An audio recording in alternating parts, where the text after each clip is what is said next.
You're watching BCTV. We're all about Branford.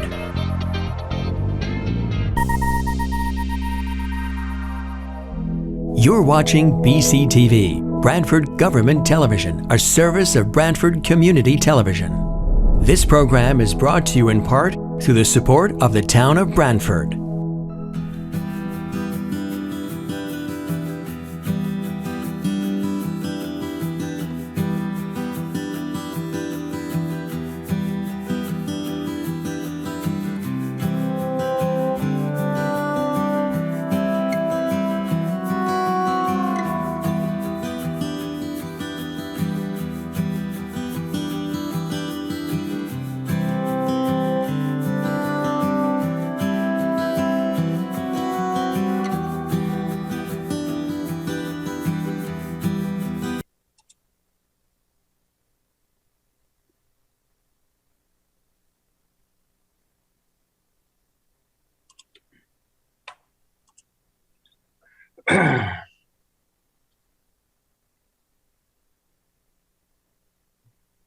Well, I've got 7:01. I guess we can get started as recording in progress.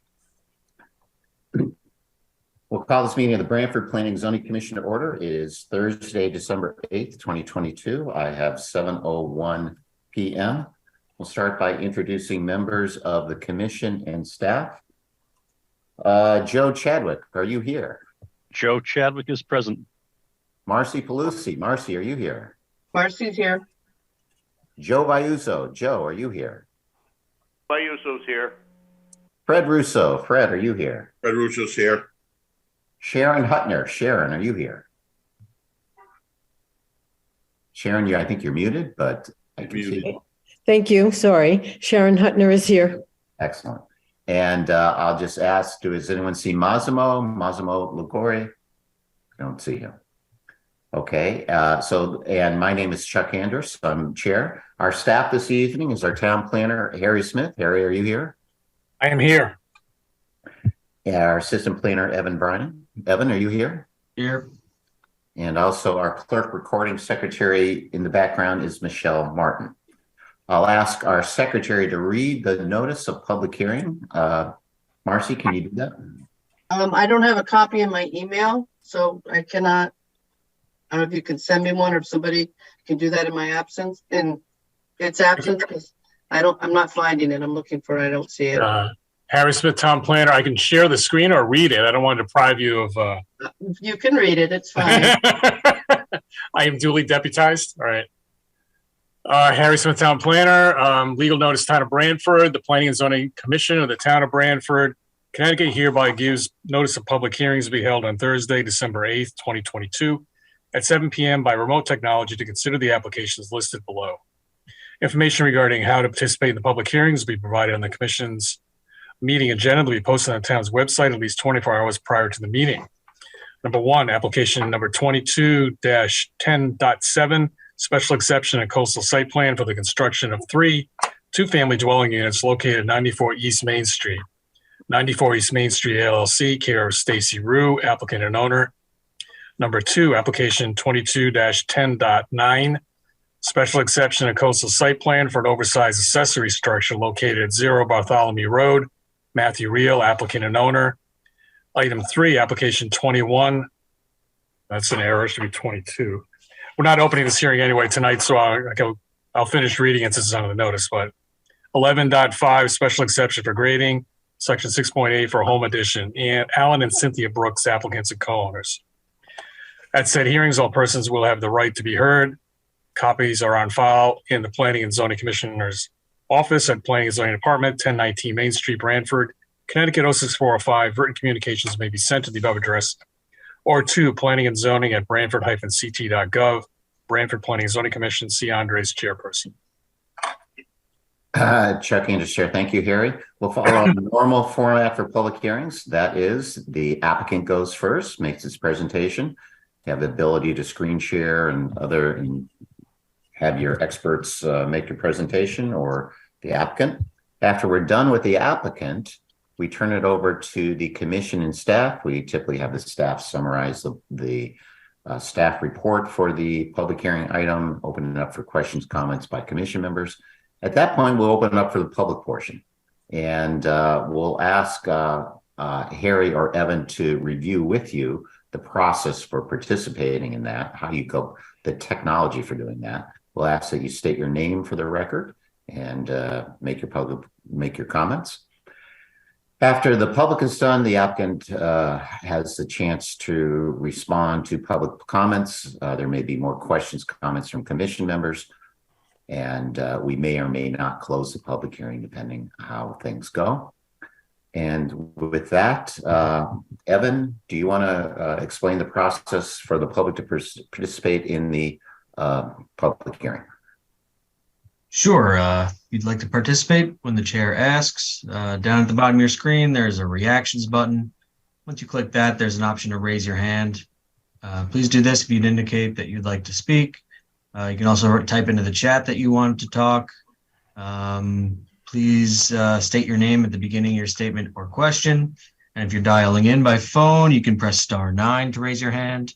And again, please state your name at the beginning of your statement. Check in to share. Thank you, Evan.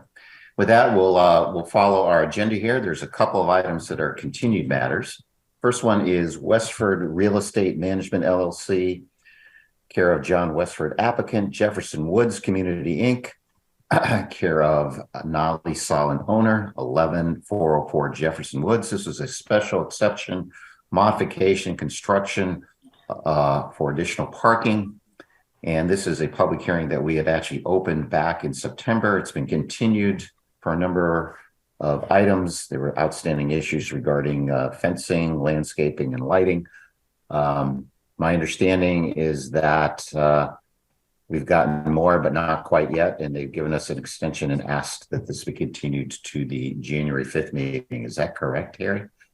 That's correct. The management sent in a granting of an extension to the first meeting in January. I think it's January 5th.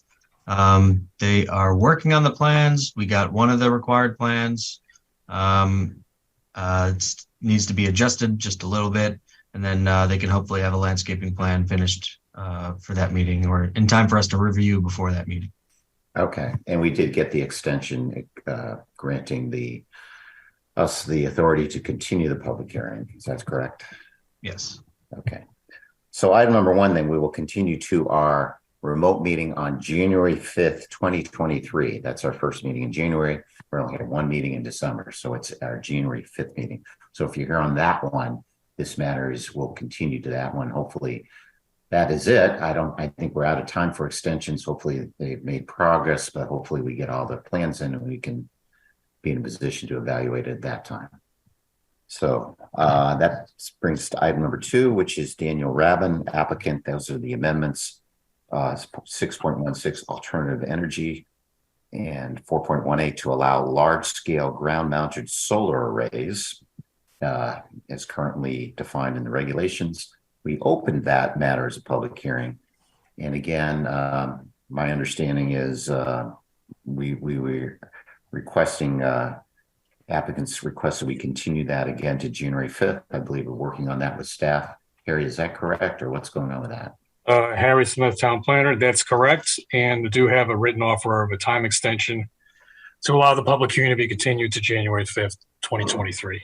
Okay, so if you're here on that item, which is the solar amendments, again, we're going to continue that one to our January 5th, 2023 meeting. So that matter's continued to them.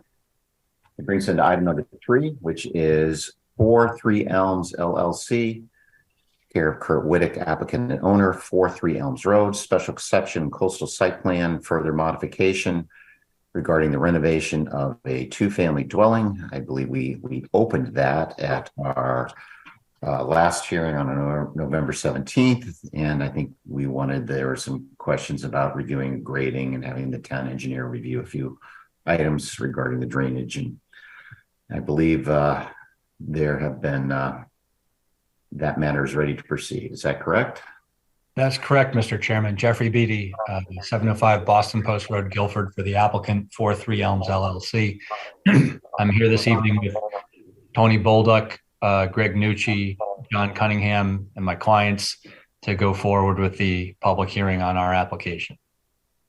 Chuck Anderson, thank you. Mr. Beatty, you can proceed. Thank you very much. So yes, as you noted, there were some questions with regard to the grading and the landscaping plan for the property. And Mr. Bolduc and Mr. Cunningham have been working with the folks at the town planning office with Evan and Harry to, and I believe the revised plans have been submitted to the town engineer for his input. And I'll turn it over to Tony and John to describe what they've done, and be happy to answer. We'd be happy to answer any questions that the commission or the members of the public have with regard to the revisions that we've made. All right. I hit on mute and I was worried I wasn't going to get to say anything, so I raised my hand. Tony Baldock, Tom Stevens and Associates, civil engineers, land surveyors. So I was just going to go through the last couple of comments that looks like came from the town review. So number one is section 3C with regard to verification from the DEP regarding the appropriateness of planting in vegetated buffer areas. So I'm just going to turn that over to John Cunningham from Tech Landscaping. That's vegetated buffers his MO. So I don't know if he's. Thank you, Tony. Good evening, John Cunningham, owner of TEC Landscape Design, located at 62 Wall Street in Madison, Connecticut. All the plant material that is listed on my landscape plan has been on it since we started with the town of Branford. Nothing has changed in the back wetland area. It is all native material. It is all on the DEP list of desirable material to use. Obviously, there's a number of different varieties you can use in a situation like that. I usually look at the area, decide what I like to use, and that's what usually goes on the plan. But there's no changes to it. It was approved by the wetland board a while back, and nothing has changed. Right. So item 2, I'm just going to, regarding lighting on the new building and any pole mounted lighting. So I think that's better addressed by Greg Nucci from Point One Architects. He's unmuted. Good evening, everyone. All the fixtures that we are proposing are all full cutoff fixtures. I believe that was the only comment as far as the lighting goes. If there's any questions related to that, I can certainly show my screen and show you what light fixtures we are proposing, but they're all full cutoff. All right. So item 3, in regards to topsoil stockpiling and restoration, share my screen real quick.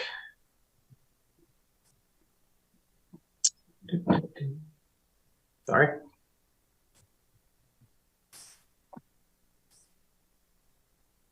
And you guys see that?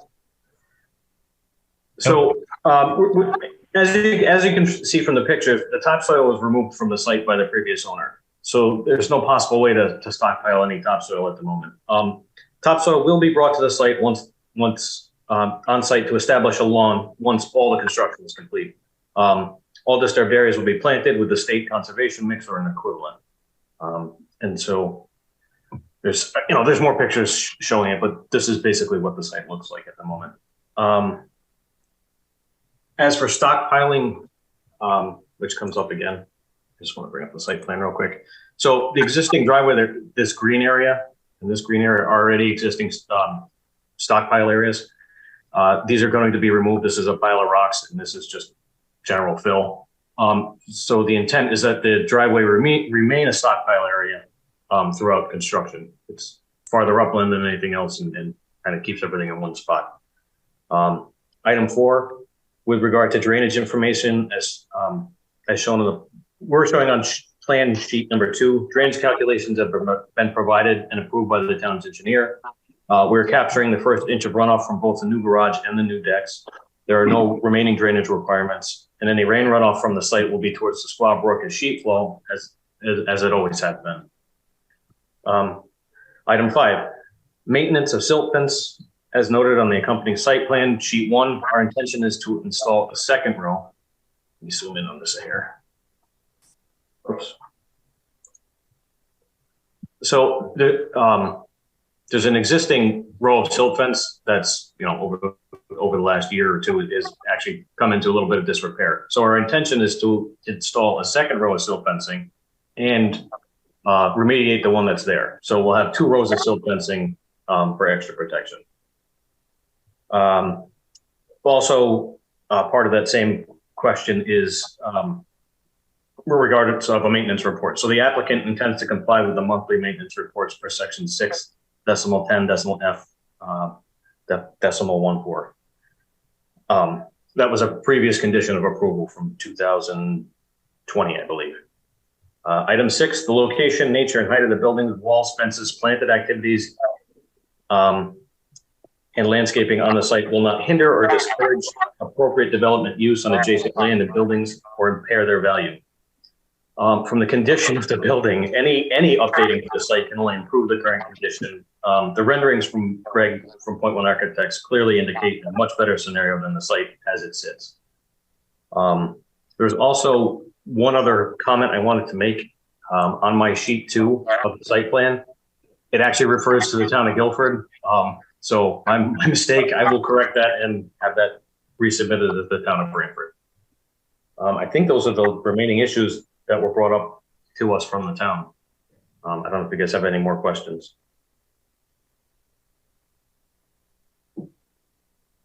Chuck Anderson, thank you. Mr. Beatty, did you have anything else? Or the only thing I would add is I think we've attempted to address or improve the structure. I think, as Tony pointed out accurately, any construction or further development will be an improvement over what's there. We've tried to come up with a proposal that will be in keeping with the pattern of development of the neighborhood. It's an existing structure that's been there for quite some time, and we're relocating the parking area to an area that's got garages, so there won't be as many vehicles that were out in the open or exposed as had been there in the previous incarnation of the site. And we've attempted to come up with a plan that we think will be beneficial to the community and obviously to my clients. But we would ask that the commission, we think, satisfy all the requirements of the special exception regulations with regard to this type of application. And we'd ask that the commission approve the application. Chuck Anderson, thank you, Mr. Beatty. Evan, I think you had prepared the staff report on this one. Do you like to summarize any additional comments that you have?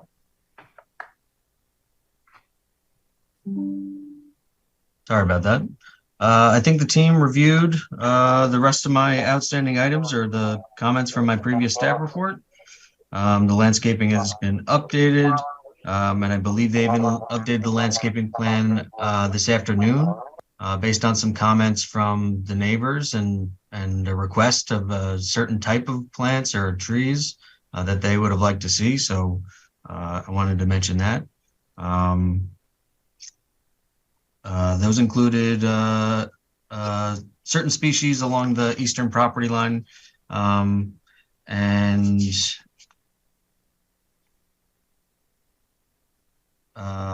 they had fixed some of the grading, and now the entire site or all the proposed grades are compliant with 3:1 ratio. They gave us some drainage information, and the town engineer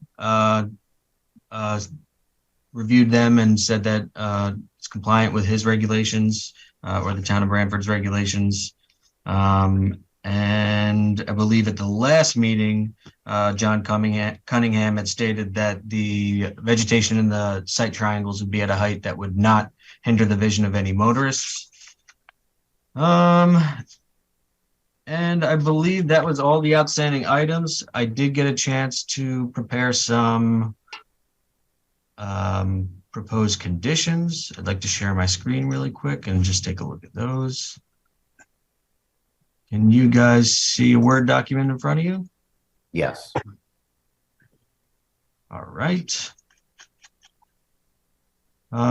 So my proposed conditions are finding number 1, The commission finds that based on the testimony and application materials that the proposed use in the property is consistent with the special exception criteria.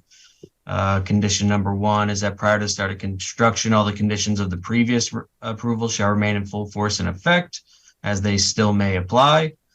Condition 2 is that erosion control measures will be installed to the satisfaction of the zoning enforcement officer prior to the start of construction. And finally, our lighting condition that we include sometimes in our special exception approvals. This gives us the opportunity to later on enforce the regulations of section 6.7 on a residential property like this.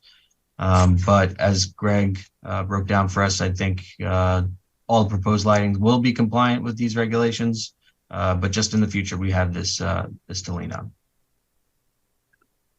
Great. Chuck Anders, Chair. I think, Evan, isn't this a coastal site plan as well? It's in the coastal area management, and we probably need to include some findings about consistency with the Coastal Area Management Act, and that it incorporates the conditions that would mitigate adverse impacts on proposed on both coastal resources and future water development, some standard thing. I think we put that in most of the coastal site plan stuff. Yeah, I can add the finding and have it ready for later on when we vote. Great. Okay.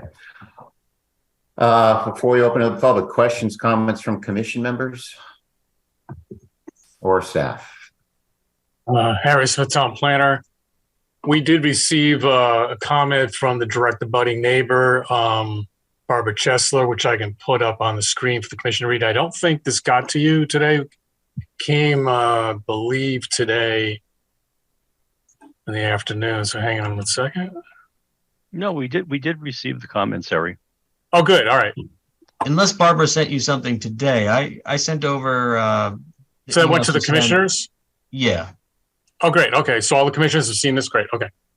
Yeah. And I sent it to the applicant as well this morning, and they made changes based on. No, I didn't know if the commission had seen it. That's all. Okay, great. Any other comments, questions from commission members or staff before we open up to the public? Hearing none. Does any member of the public wish to comment? And again, Evan, how can the public comment? Sure. Down at the bottom of your screen, there's a reactions button. Once you select that, there's an option to raise your hand, or you can type into the chat that you'd like to comment.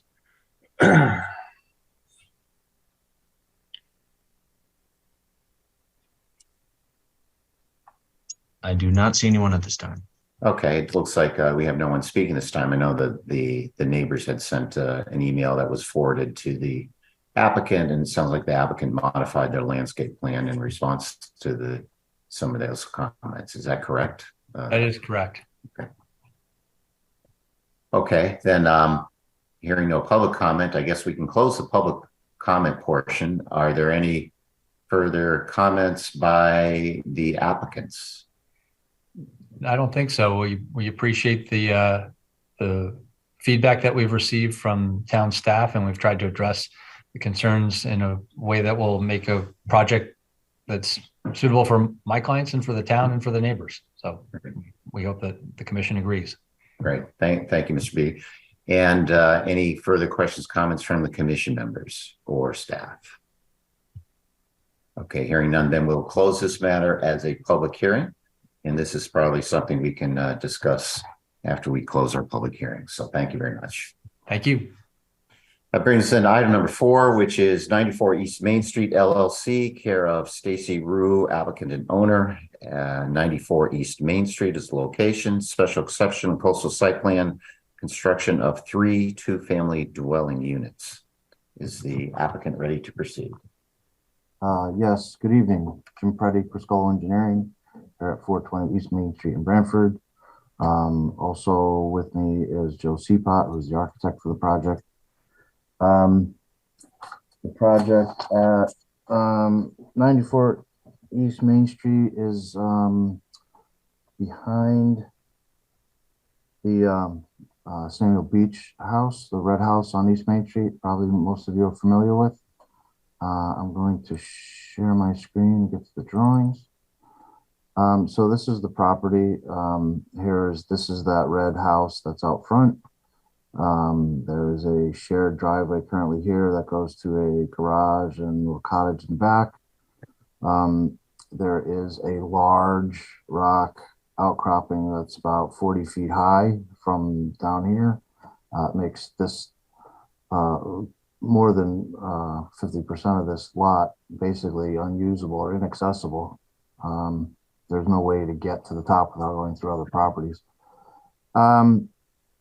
Public water, sewer, gas available on the main street. There is, I believe, a bus stop sign right at the corner here of Beach Place.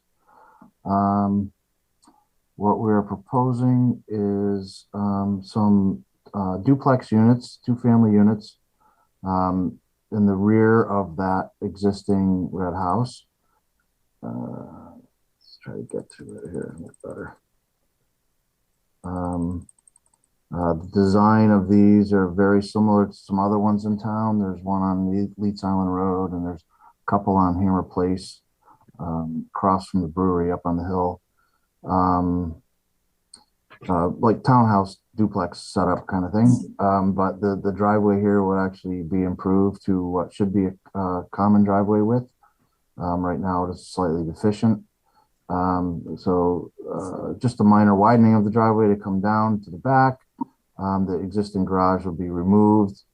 And then there is 1, 2, 3 buildings facing inward with the required parking. And then one 2-car garage right here on at this location. I believe that the zoning, the bulk zoning standards all have been met here with regard to coverage and setbacks and that sort of thing. We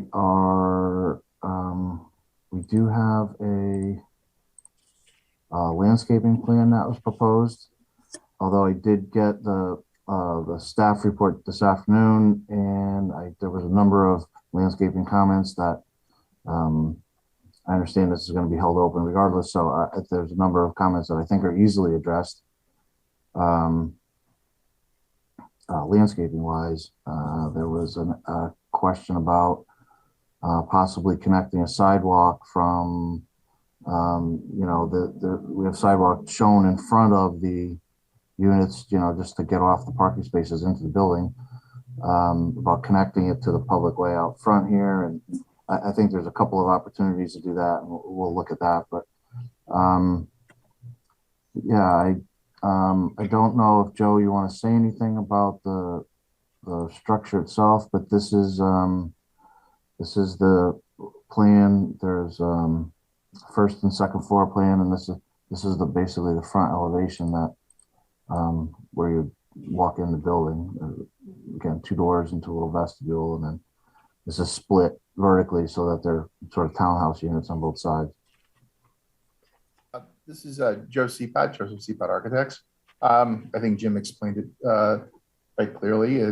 They are townhouse units, 2 of them in each building, with 2-bedroom units with living, kitchen, and front foyer down on the first floor. Approximately 2,700 square feet each. Each of them will have a back deck and then entry to a basement area. So that's pretty much it. We're trying to keep with the aesthetic character of the neighborhood, something that would fit in with the other buildings. So it's pretty straightforward as far as the units go.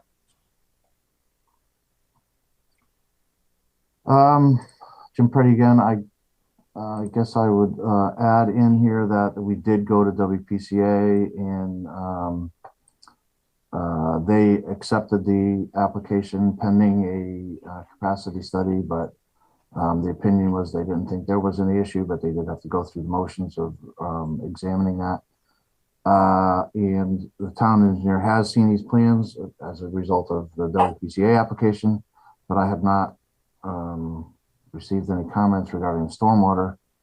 We do have a system in the center here that the center here will get filled in a little bit, and we're going to do some underground infiltrator units, like a couple of catch basins and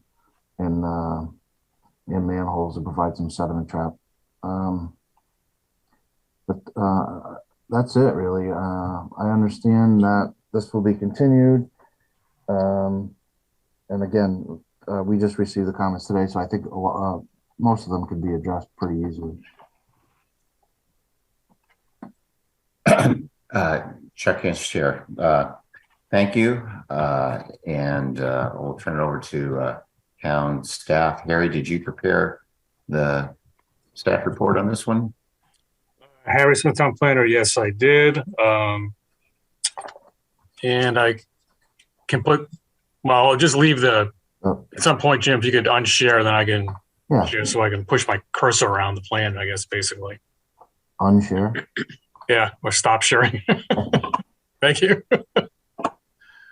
So let me share my screen. You'll see the same thing exactly, actually, but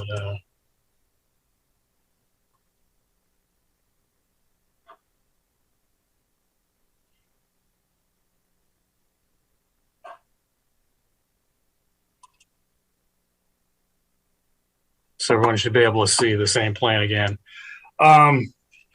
First off, I just want to apologize. We believe we did send staff comments out. So I think, I don't know what happened, Jim, but we tried to tag your email address when the comments were sent digitally to the commission on Monday. So I don't know what happened, but I'm glad you got them finally anyway. First item I have in my staff report, let me just swap over there for a quick second.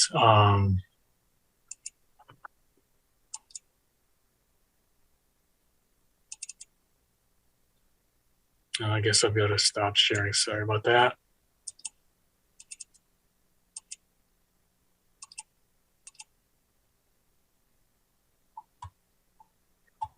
All right.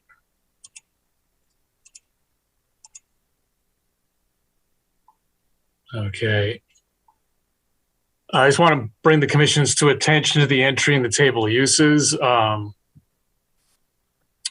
which states that dwellings, plural, containing 2, 3, or up to 4 unit dwelling units, R1 and R2 zones. This is a listing under the special exception allowed uses. And there was also reference to additional criteria in section 7.18.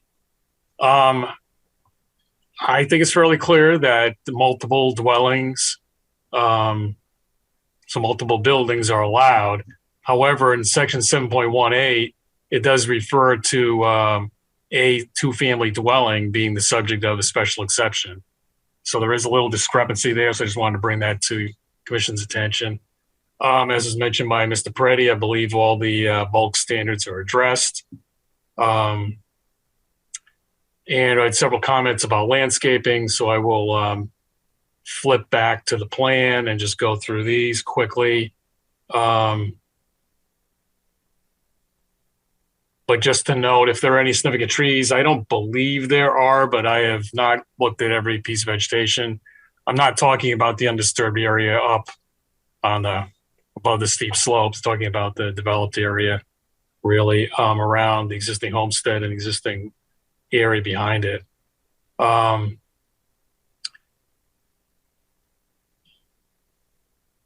Let's see, in terms of the front yard landscaping, the requirement is for a landscape strip at least 20 feet wide.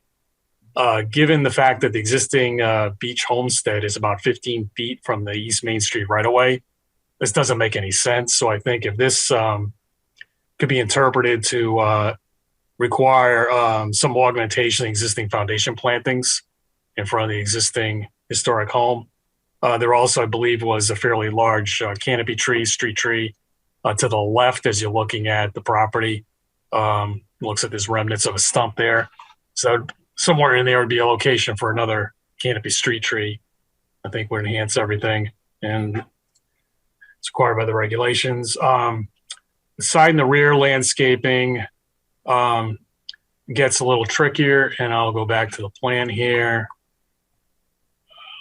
Let's see, too fast.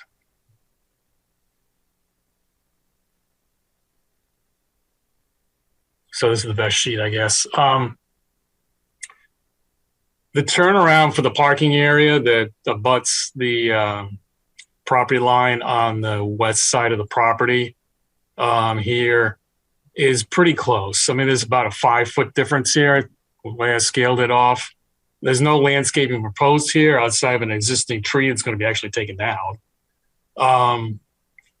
So my strong recommendation would be to look at possibly shifting this parking area over another 5 feet so you can get the required 10 feet of side yard planting strip, and look at planting that up fairly densely when you're adjacent to the parking area here. I think some attention should be given to this area here that's abutting the one of the proposed duplexes, as well as over here, the other proposed duplex, both that are adjacent to that property line. It gets even trickier when you're over here. There's a line of arborvitae, I believe it's arborvitae proposed here. But when you get further towards East Main Street from there, you're talking about getting into the area that's currently taken up by the common driveway with 2 of the properties to the east. So I think it's a single family house here that utilizes driveway, as well as another residence behind it. So there really is no possibility of providing much of a planting strip right along the property line, of course. There is a tree that is proposed to be removed here. I have not really taken a look at it. I would just defer to the applicant's team, which seems to, I don't know if there's any possibility of saving that, but I'll assume that the landscape architect took a look at that. What kind of condition it's in. But there are 2 trees proposed here, possibly some more low shrubs that provide a little screening. But again, I don't know how much impact that's really going to have because of the geometry and the layout of everything. So that is pretty much it for landscaping. But this area here, there's really nothing much has been proposed. I think something certainly should be added and is required by the regulations. So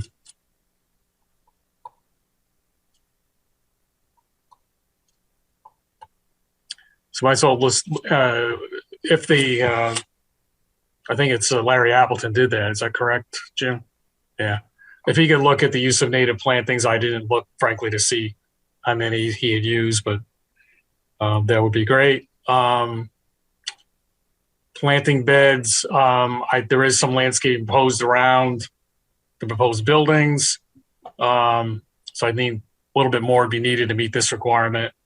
And there would need to be at least 1 additional tree, I believe, within the islands posed in the parking area. Parking is provided for. There's 1 extra space proposed. I don't believe this section actually requires bicycle parking. The cutoff is 4 dwelling units of multifamily, but I leave that commission to interpret whether you want to do that or not, or require that. And that can certainly, in this size development, I think people probably going to put their bikes somewhere in their unit, in their garages, what have you. There were no indications of proposed area for signage, so I'm assuming there will be none to mark this as some kind of main development. We did not get a lighting plan. We need that. We'd also need cut sheets. If more than 3 fixtures are proposed, we have to be a full photometric plan. Otherwise, it'd just be the cut sheets. And of course, I believe the building code requires full cutoff fixtures now for new buildings, but we'll need to see the fixtures and the light levels. I did note that there was a soil stockpile location indicated on the plans,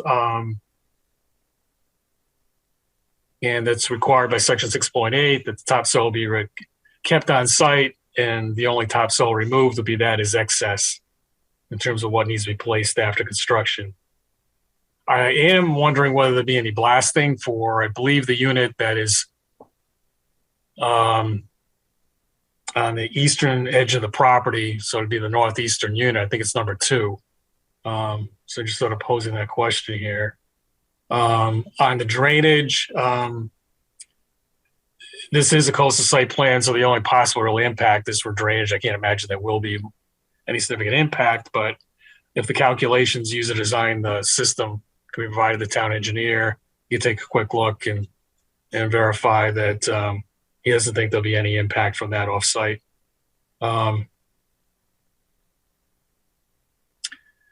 And I'm just noting here the silt fencing along the east and west property lines adjacent to the areas to be disturbed by construction. Due to the driveway, you can't really extend that very far. If there's any other measures to be imposed in the state guidelines, just asking that be examined. It was noted by Mr. Preddy, the common driveway is being widened. I'm asking here for just a evaluation of the available site distance. I mean, it looked fine to me, but just to have a professional look at it and say for the record it's adequate, or if there's anything needs to be done to trim vegetation or what have you. There is a section on fences and walls in the regulations. So there is a relocation of retaining wall proposed, as well as I think a relocation of a fence. So that just should be looked at. And townwide design standards, let me go back here to the plans quickly.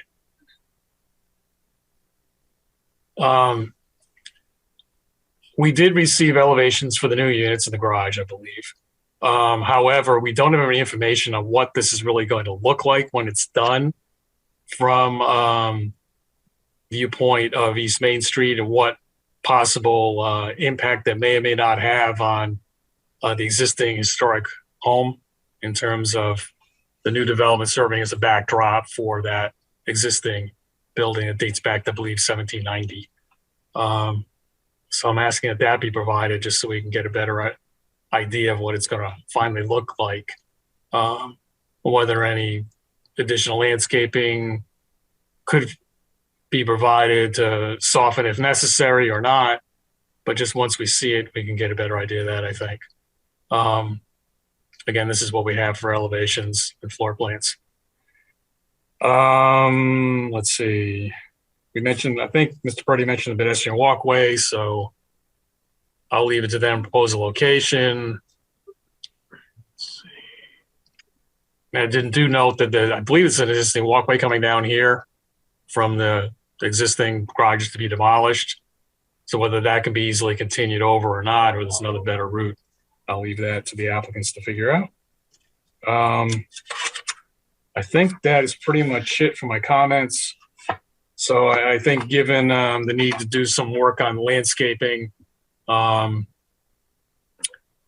cetera, and other things like lighting, that recommending that the public hearing be continued to January, provide opportunity to provide that information. Chuck Anderson, thank you, Harry. We did receive, I believe, two, and I'll just put them up. I think the commission should have received them. Two emails from, I believe, a Nord Isaacson and Andrew Suarez. So if I can put them up if anyone wants to read them, I believe I sent them to the commission late this afternoon. So that's all I have. Great. Chuck, sure. Thank you, Harry.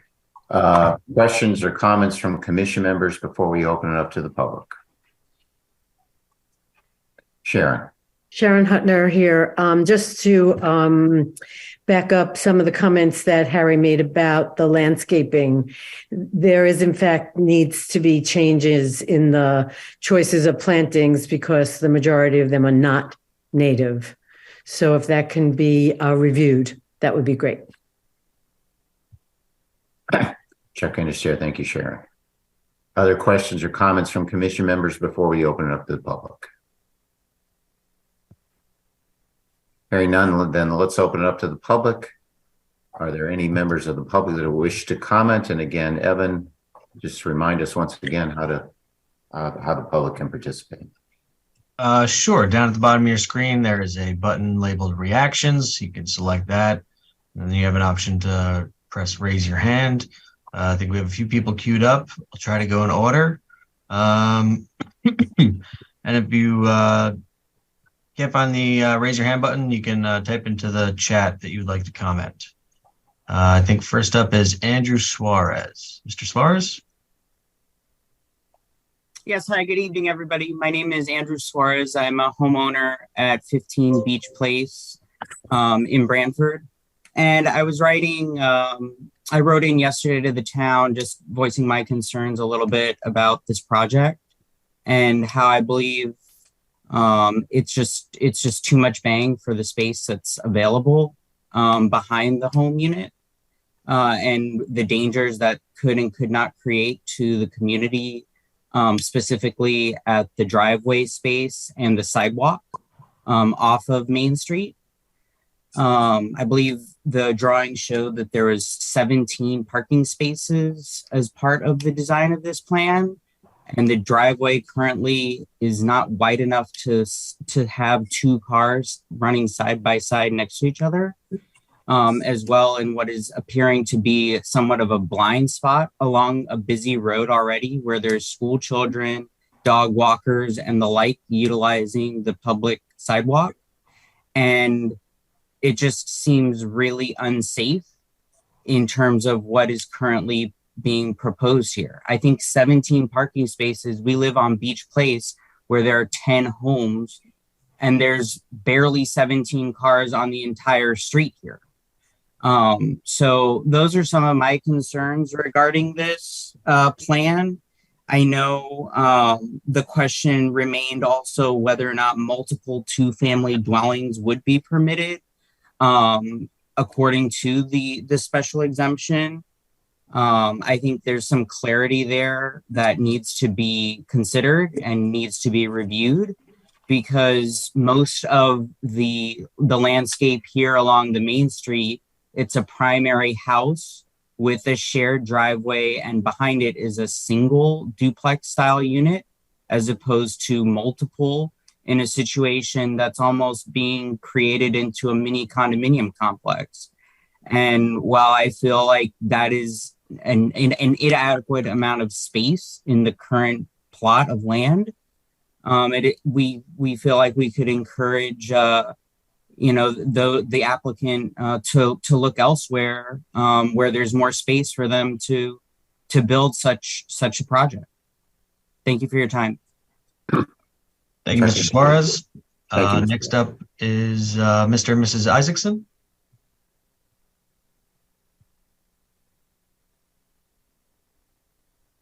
Go ahead, Mr. Isaacson. So I'd written a email regarding the historicity of the house in front. As one of the zoning board members said, it's 1790 structure. I really feel it frames the town, the other end of the town being the Harrison House. And I don't think it would really preserve the historic nature of the Samuel Beach house to put all those things in front. So you already got that email, but my greater interest is in the water. So if you were to stand on Beach Place, you would see that the 94 East Main is the highest elevation in the neighborhood. And the two houses east of there, Mike's house, Mike Giordano's house, and the other one are lower. So that's a given.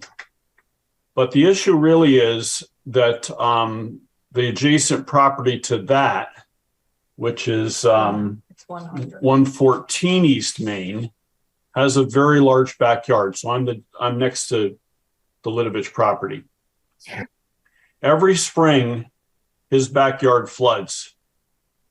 And there was some consideration about the property behind me, and the concern about doing any paving would increase the water flooding in the spring. Now, this doesn't happen every year, but it did happen one year where the amount of water in that backyard was such that there was literally a waterfall going into the basement of the back property there, 100 East Main. You could hear the water going into their basement. So my concern is if the property behind me is paved, which it's not, it's all woodlands, would increase that water flow.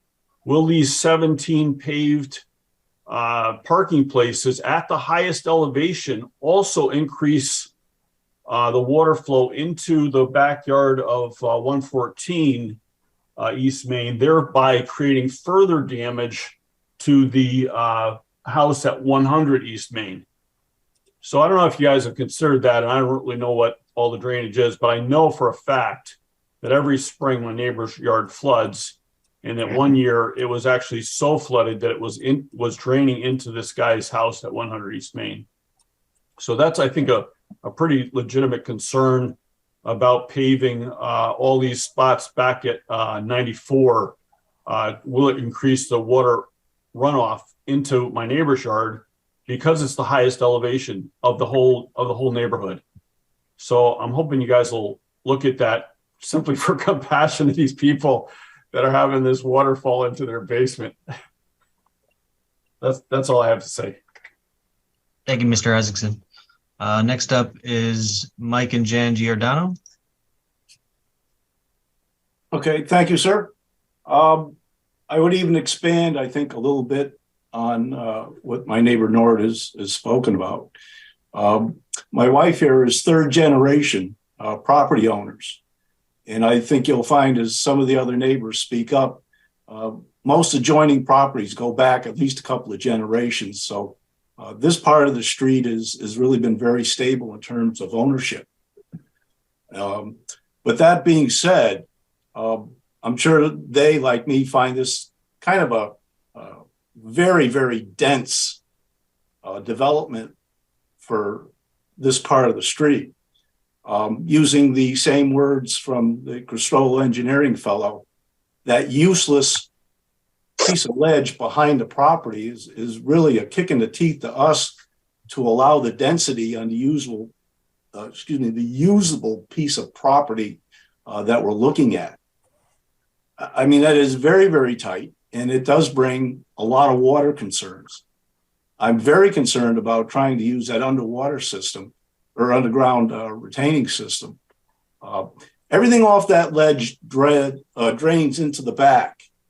And what he said is very, very true about that back lot flooding. In fact, that used to belong to my wife's grandmother. And when we sold the property, it was deeded. He can't develop that for that very reason, because of the water issue. And as you well know, if you're very familiar with the center of town, it's marshy. You go across Beach Place from the back, and it's marshy behind all these houses from East Main Street over to Chestnut Street. It's marshy back there. And if you've been around long enough, you know, even the center of town at the bottom of the hill is flooded years ago until it was rectified. Putting the houses there, you know, a lot of that green spot where buildings 2 and 3, is it 2 and 3? 1 and 2 go. All that land really winds up draining off to the right of way and to the very bottom of the hill at 100 East Main Street. There's a puddle there after every time it rains. That's where the water goes. And I'm deeply concerned if you think that buildings 1 and 2 would have a full basement. That mistake's already been made. That was made at 100 East Main Street. I would strongly, very strongly say that, you know, that is a very bad idea. You know, it's all rock. There's no place for this water to go. And we know because we've seen it, we've lived there, we've been there for decades. We know what's going to happen. I mean, I don't even see any place where they're going to push the snow off in the wintertime. You know, and that's just the water. You know, we have concerns with the right of way. You want to run the water down. You're going to have to redo the wall. With this sort of density on the property, you know, you're going to bring in the equipment, you're going to dig it up. What access do we have to our property while all this is going on? You know, bringing all this equipment in, doing all this work, we're going to be shut off from our properties. How are we supposed to get in that? Where are we even supposed to park? How far do we have to go to park our cars at night?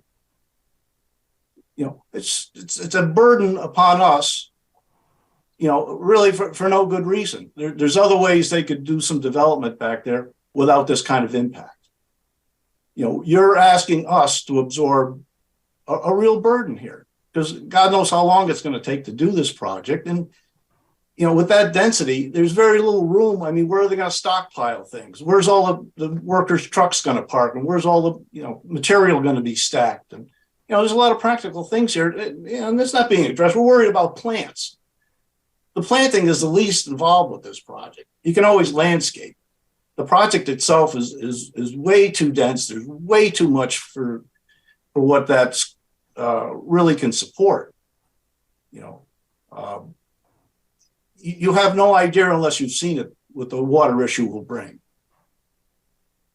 And again, we say this from being there all these years. We've seen it, we've lived it, we've dealt with it. And as my wife just mentioned, that's an awful lot of cars for our little driveway to boot, even though you're going to widen it a little bit.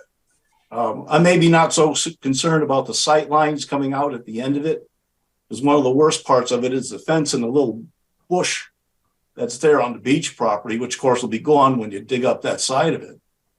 But there's already too many cars going. It's really going to be way too busy for what has been an existing arrangement. They've been there for the Beach family for a couple of 100 years, and as a point of fact, we were quite surprised to see that they had ownership of the ledge. Samuel Beach told us he was giving that to the land trust. They were getting rid of it. But obviously, I guess that didn't happen, because certainly we wouldn't be here today if he had. And in fact, not that it matters, but the house was never to leave the family. It was to be deeded down for generations. But due to an unfortunate death, the son that should be living there now is obviously not here. But that's no matter for you folks. But from our point of view, that was a property that probably would never ever change. Like tonight would never ever be on our radar screens or a concern. So this is, and I'm sure a lot of our neighbors here will agree. It's pretty upsetting for us to see such a historic property being torn up in such a way. I mean, the cottage is not as historic, and maybe it's not in such great a shape. And you could certainly do something, redoing the cottage. But to pave over the whole back and develop it is really a kick in the teeth to the neighborhood. It's really unfair to the rest of us. And for those of us on the right of way, with all my neighbors in back of me at 100, what are we supposed to do? In fact, what are the tenants supposed to do when all this is going on? Where are we supposed to park? How much access are we going to lose? There's no compensation here for us, just a lot of misery of not being able to get onto our own property. That's not right.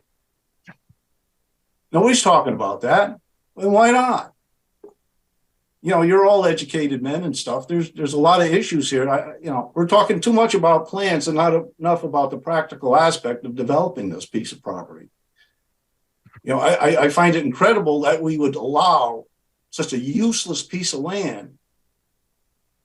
And I've been up there, and that's something you would probably only do once if you wanted to have a look, because it's a long way up and it's just full of pricker bushes and everything else. It's useless. To allow that to be a saving grace to just completely pave over the other piece of the property. I mean, that's just irresponsible. That's not what Branford's all about. I'm sorry. I think it's wrong. I don't mind them doing something to the property, but not that much. That's just, it's just not right. So, sorry if maybe I rambled on a little bit too much, but I think these are the matters that matter to those of us who have to live with it, because this will come and go for everybody else. But for us, it'll always be there. We're going to be stuck with this. So, is that it? I think I said enough. As a descendant of the Harrisons, who have been in this neighborhood for hundreds of years, this is very, very upsetting to me. I grew up with the Beaches. I grew up in this house, the house next door, and my grandmother's house on the other side. That whole piece of property was all Harrison and then the beach property. Yeah. There was never any intention of building anything until 100 was built many years ago, much to my mother and my grandmother's despair. But it's there. That's multiple cars in and out all day, every day. Our property, there's just the two of us. So there's a car and a truck that goes out whenever. The rest of the cars are at 94 East Main with the rentees. You're talking about adding another dozen or more cars in and out, right past my husband's office, right past our bedroom window. It's too much. Mm. If they want to build a little multi-conglomerate area of houses, let them do it someplace else, Right. not in that backyard. And the part about maybe having the blast is also That's concerning. a big concern, being so close to the houses. Because like I said, there is a lot of rock ledge there. And, you don't know what's under the ground. In fact, I bet you didn't even know under, was it building 3? There's a swimming pool buried underneath there. Yep. It's just things we know because we've been there. But when the beach is passed, the son who didn't live there, didn't want to have responsibility for a swimming pool when he lived miles away. And it was just redone. This is virtually a brand new dug-in swimming pool lying underneath the ground there, which you're probably going to wind up digging into, not expecting it. So, yeah, there's just a lot of little things that we know about that property that you could never, ever know. And we just hope you take this to heart that, all the calculations and what you think is in construction is a lot of time what's not really there. And I think people in construction know that. So I think we should yield the floor and let some others have their piece. But I think you're going to find that's pretty much going to be the sentiment of the night for the other neighbors involved. So I see Nord shaking his head. Thank you. I think I have a tendency to ramble on too much, but we're a longtime residents, so it gets to be a passionate thing for us because we care about it. We've inherited the land, and we hope to be here for a long time. And we have to live with this. And like I said, there's just some major issues that I really hope you take time to discuss and take to heart. So with that, we'll yield. I said that 3 times already. We're done. Thank you. Thank you, Mr. Giordano. Evan, who's next? J.C. Wyatt.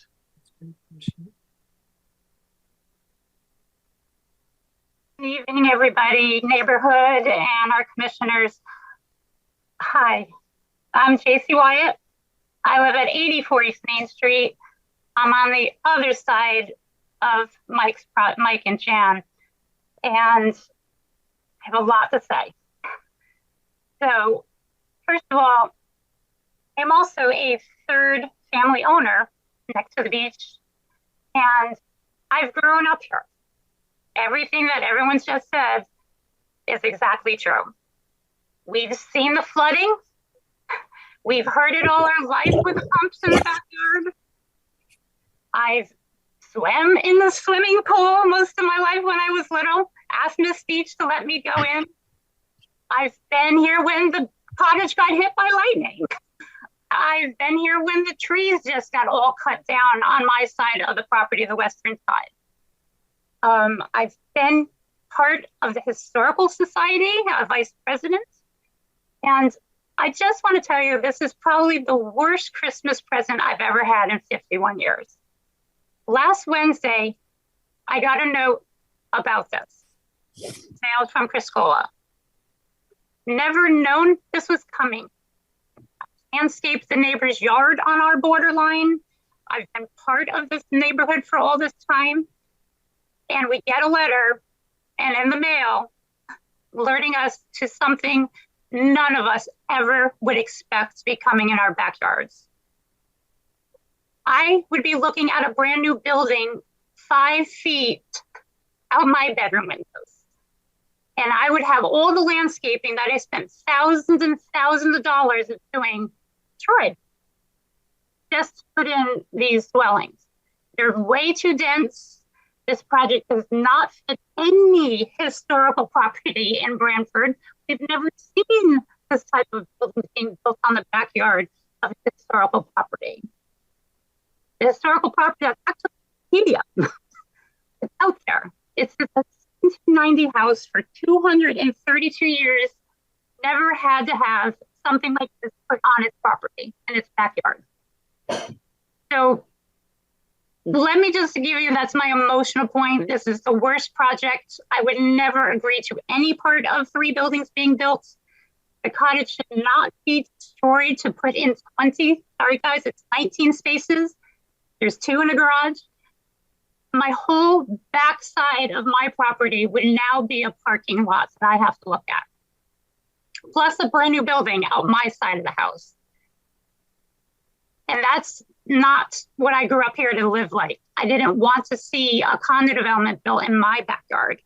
This neighborhood has been historically preserved to the point of what has been here, the families that lived here, the tenants that live in some of these areas all understand the value of what Mr. Beach put there in the family, one of the first families that started in Branford to build the structure. Never would want to hear today that somebody wants to build what we're about to see in our backyards. I can't even picture what the Giordanos would have to live through for about 2 years to try to get into where they live. It would be an impossible way. And I would love to see where Cotola, the owners, where would you build a sidewalk to get from the backyard to East Main Street without coming anywhere near where I would live?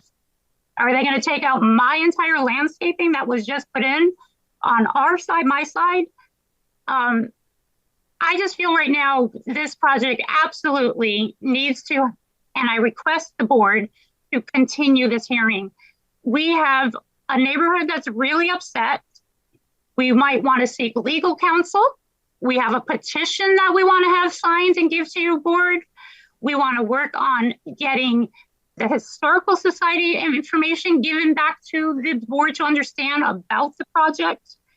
And we also want to see what else can we do within a week of a hearing that we need more time to get more information about why we are very concerned about this project in our neighborhood. And I've fought for many people in this town. I went to hundreds of meetings, and it's finally in my backyard. My backyard, that is finally why I'm concerned. And I spoke for many, many meetings. And I hope you understand, it's not about me. It's not about us as a neighbors. This project doesn't show up in this neighborhood. No one sees this. It's in the Branford Center Historical District. You got one district that must have some sort of jurisdiction over what can be built here. The house of the 1790 is on the National Register of Historical Places in 1988 when Mr. Beach died. He must have made sure it got done. I grew up in this neighborhood hearing that Mr. Beach has some sort of restriction on the document that no other additional buildings should be able to be built on these properties. This is the kind of concerning that you can't fix in 1 week to get to something that none of us knew from last Wednesday that this was coming, and it's just not fair. Then we're going to go into all what Harry has on his concerns in his list. And most of them are highlighted because I am the western property that he has concerns. And one point about that, Harry and Commission, I've been to many of your meetings. I've never in my life have I heard a meeting go so quickly, talk nothing about buildings, the structures, our parking lot that we're going to be lived with. You have all talked about landscaping. I'm a landscape architect. I've done this whole entire neighborhood in my area to make it look gorgeous as I can. And all of a sudden, we want to remove a tree from the front. Now we want to put one. They just took down the 2 trees in the front, first one, because it was in the power lines. The other one was going to fall and hurt somebody. I got here and live here when the power lines got hit by cars at that corner over there. So there's many things that we see from living here that are concerning. So what's going to, many of the things like you're talking about, a retaining wall. Harry wants to push this 5 feet. I would have a parking lot 5 feet from my property line of 17 cars and also neighbors around us. And you want to just push it another 5 feet, so it's 10. Is 10 feet really the number? The point of this is, if we came and showed we want to build one building, keep the cottage, I bet you wouldn't have this much of an uproar. But you're asking for such a development that's making everybody go crazy. This is not what we want to hear right now. So I want to also mention things about deed restriction, as I'm saying. It's existing. It should be something that we must need to hear where and what we're going to do about deed restrictions. We have a blasting concern.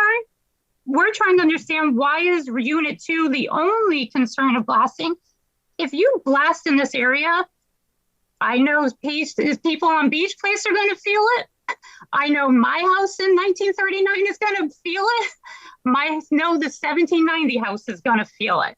And I guarantee you, all the neighbors going down East Main Street are going to feel it. When they took down trees, our house is shook. So imagine when they have to blow out rock for buildings that are so not necessary in our neighborhood. If this developer wants like 4 or 3 million in this town, there is so many other properties. I'll sit down with you to show you where we can go put them, not in our backyard. I also want to mention here, if you are so concerned about the landscaping, are you going to come to me and ask me what I would think as a neighbor? Are you going to ask our other neighbors? Or is it just a commission to answer what can go here? I wouldn't want new trees up on East Main Street. We can't see coming out of our road, our driveways now. I live on 84. I barely could get out of our driveway without waiting for traffic to come out of the area. So I can't even imagine another 20 cars in my backyards with their beeping horns, fencing off, lighting. All of this has to reflect on the 2 homes that live down there. I think it's Marcelo and, Jan and Mike. These people are going to get the brunt of a lot of this. That's not fair to them. So I'm hoping, if this landscape plan is the most important part of this discussion, I want to make sure as a neighborhood we get to understand what's been put upon us. And we want to talk to the owner. We want to talk to the engineering and say, why didn't you even try to come to us and talk to us about this? You threw it in our lap last week, and it's just not right and fair to us. In the concerns in your notes, like I said, I highlighted many of the things that you have inside here that we're all discussing, but I really want to make sure that there never is a fence that goes along my border. I spent all the money and worked with the owner of 94 to make sure we didn't put in plants that would make any type of reason for a fence. I don't want to see any part of my concerns on the landscaping to be the only reason we're talking here. I want to hear a lot more about the buildings. A building that I'm going to have to now live for 10 years in my driveway, right at 5 to 10 feet from my border. Never been there, never seen it, never should be seeing it. And I'm hoping this board really understands that this is the worst thing I've ever seen in a really long time. If somebody came with a different plan and a different approach on how they came into our neighborhood to do this, you would have a different result. And I really, really recommend this commission tonight extend the public hearing per your notes right here, Harry, that this should be continued, because this needs to be, we need more time to swallow this and understand where we're coming from.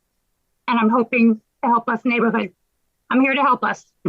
And I'm going to you'll hear more from us. Thank you. Thank you, Ms. Wyatt. Just so I believe the intent will be to continue the public hearing. Evan, who's next? Next up is Matt Radulski. Bill has one suggestion. All right, and let me go to.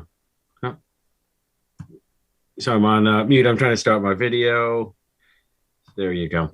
Good evening, members of the commission, Mr. Chairman, and members of the public. I'm Matt Radulski. I'm the president of the Branford Historical Society, and my board has not given me direction on this item, although I've apprised them of what's happening right now.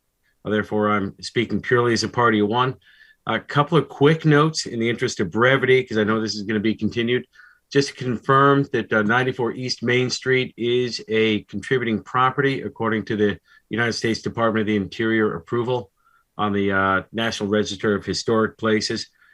Personally, I think it's a highly significant one. Everybody in town knows it when they drive by.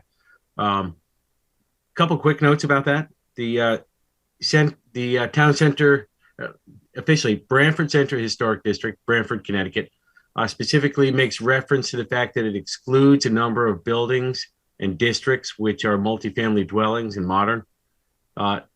However, this property, 94 East Main Street, is smack dab in what's recognized as the historic district.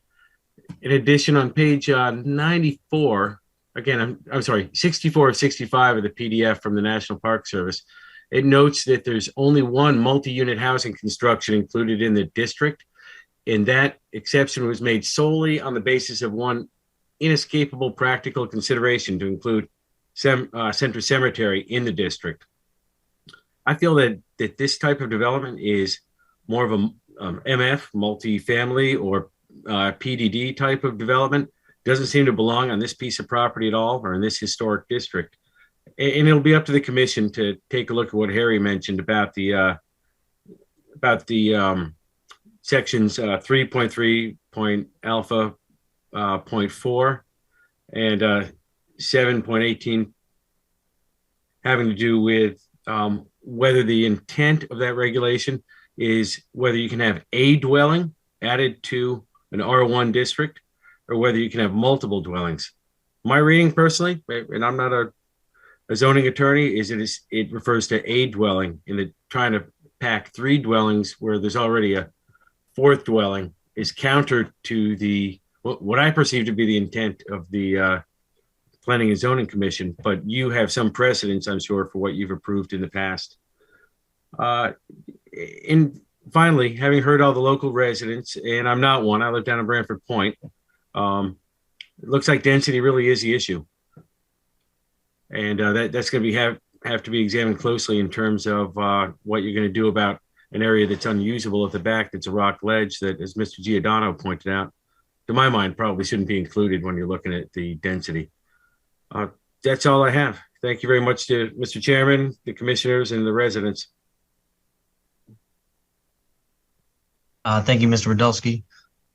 Next up is Bill Galdenzi. Yeah, good evening, Mr. Chairman and commissioners. My name is Bill Galdenzi. I'm representing my parents, Bonnie and Fred Galdenzi. They live at 101 East Main Street. It's directly across from Mike and Jan and kitty corner to the beach property. They are very opposed to this project as well for all the reasons mentioned, and I won't reiterate all of them. However, there are some specific things that I want to note from their perspective. And Jan Giordano actually mentioned the number of cars currently that come up. Each time they come up, if it's morning or evening, these lights shine directly in my parents' bedroom and kitchen and dining room. And they're very concerned about the increase in traffic that will just make it unbearable for them. So they just specifically wanted to mention that. Also, just in general, the increased traffic. Anyone that lives on that street knows it's a speedway and it's very challenging currently to get out of your driveway. And this is just going to make the situation much worse. Don't know if there's a traffic study planned or that has been done to assess the impacts from this development if it was to go forward, but I would suggest that we take a look at that as well. There's multiple things that are proposed to that, again, many that were mentioned. Someone mentioned snow removal. Right now, what happens was the snow gets pushed onto their front lawn. So if that's going to be a practice, that it's going to be compounded by the increased development. But I'm very glad to see that we're going to continue this, because I'm sure they'll have more comments, but that's really all I wanted to get out for tonight. Thank you.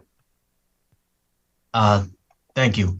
Next up, we have somebody calling in, and I don't know their names, but if you could start off by just stating your name, please.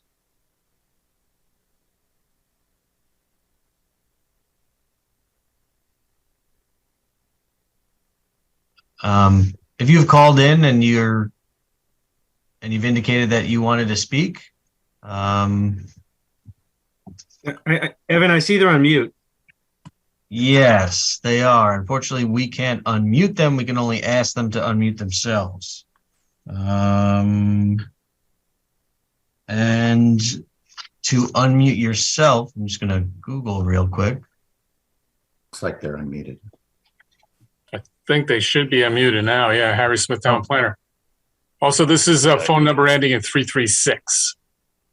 Yes, hello. This is Bill Adamy.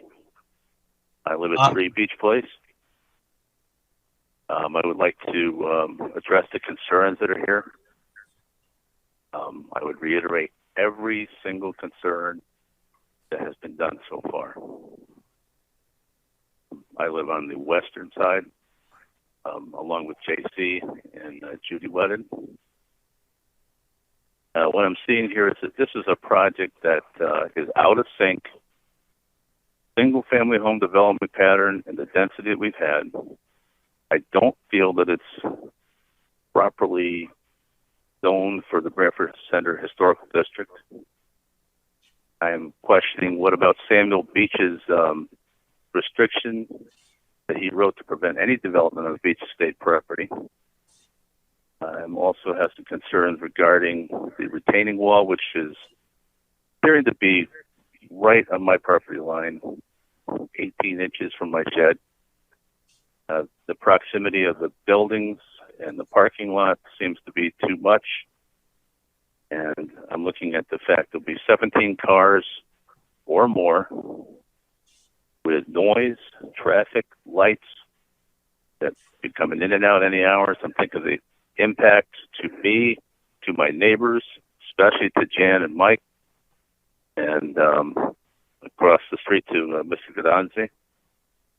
And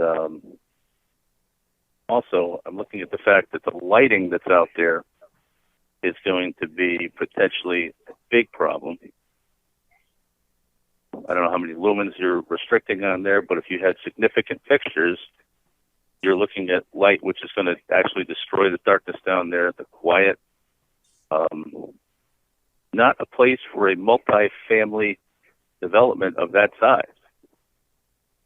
In addition to that, my biggest concern on top of those is the blasting. We're sitting on a rock slab. The blasting was done on North Main Street. I felt this severely in my basement. I have a 1927 house, post and beams, cedar supports, and I'm concerned about the shock waves and the vibrations that are going to be hitting the beams and the foundation. Now, I could say I have tremendous 7,000 PSI concrete in my home, but every time it's hit with some type of shock wave, I'm wondering about what's happening to the foundation, what's happening to my beams. That's it for now. I will draft a letter and send the concerns I have to the Planning and Zoning Commission. Thank you for your time. Thank you. And I don't see anyone else at this time, but just one more time, if you'd like to speak, down at the bottom of your screen, there is a reactions button. You can press raise your hand. You can also type into the chat that you'd like to participate. I do not see anyone at this time. Okay, Chuck Anderson, thank you, Evan. Okay, we are going to continue this, but Mr. Criscola, do you, Mr. Seapod, have any comments you'd like to make at this time before we continue? You'd like to address any of the concerns, or what would you like to do? Jim Preddy, Criscola Engineering. I think there was quite a few comments, and some of them kind of overlap. So I think we need to regroup and try to answer them all at once, rather than try to pick it apart at this point. We're continuing the meeting anyway. I already knew that coming in. So I think we'll just hold off until the next meeting. Okay, thank you, Mr. Preddy. Any comments from the commission members or staff before we continue this matter? Hearing none, then we will continue this public hearing to our January, I believe, what is it, January 5th meeting? Harry Smith, Town Planner, that's correct. Okay, so this public hearing will continue to our meeting on January 5th, 2023. Again, it will be a remote Zoom meeting. Thank you. That brings us then to item number 5, Matthew Reel, applicant and owner, 0 Bartholomew Road, special exception and coastal site plan, oversized accessory structure. Is the applicant ready to proceed on that one? Yes, Jim Preddy again, Criscola Engineering, representing Matt Reel. I'm going to go right to the screen share. Gotta go down a little bit here. Okay. So this is Mr. Reel's property. He lives here at 9 Bartholomew Road. The property in question is this, which is listed in the town as 0 Bartholomew Road. These two pieces have been bought and sold together as like first piece, second piece on the same deed for since the early 70s, best I could tell. And it has been historically used as one yard, basically. There had been here at some point in the past, there had been a pool here for this house. There's a shed here now and a parking area, and obviously you can see the sidewalk that kind of goes through. This private road is actually access to the land trust that, to my knowledge, has never actually been used by the land trust, but I believe the caveat is that whoever owns this property can't obstruct it with anything in case they do have to access it from this end.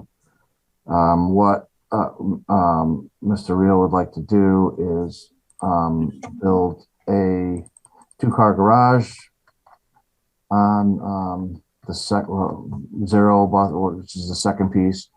Again, a 2-car garage on this piece, which is basically in front of where the parking area is now.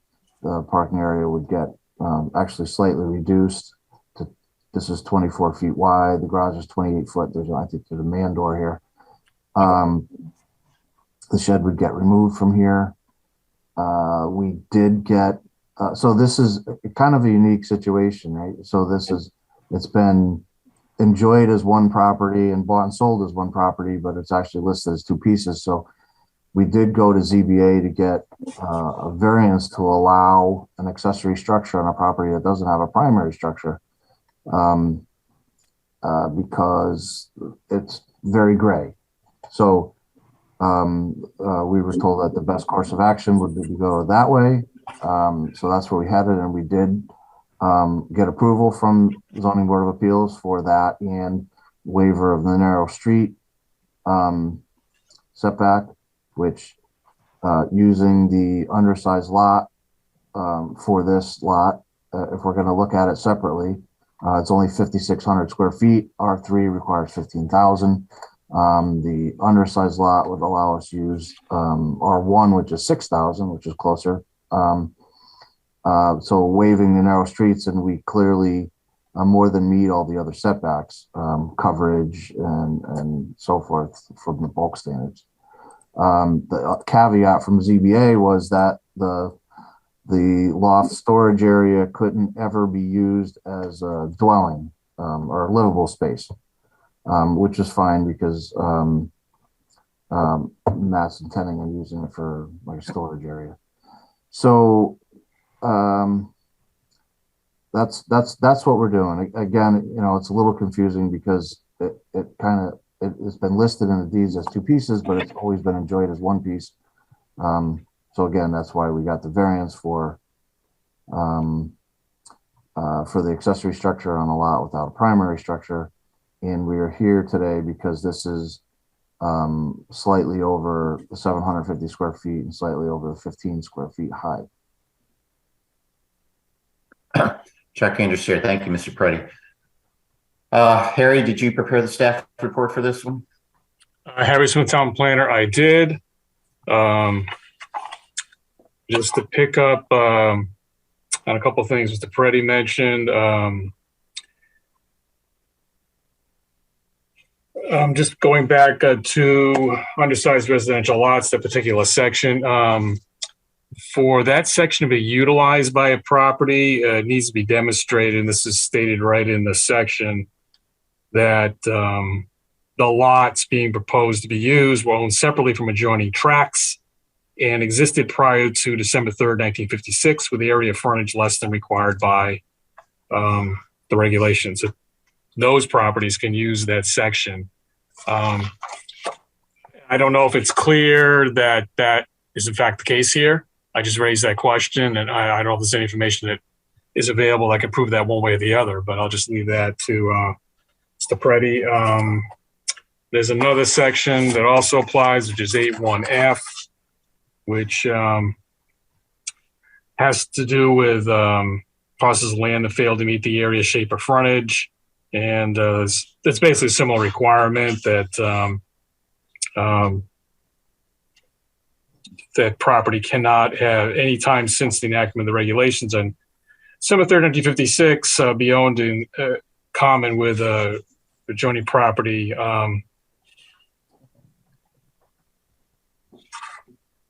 That if that is the case, then you can go ahead and develop that sub-sized lot, but otherwise that section wouldn't be allowed to be used.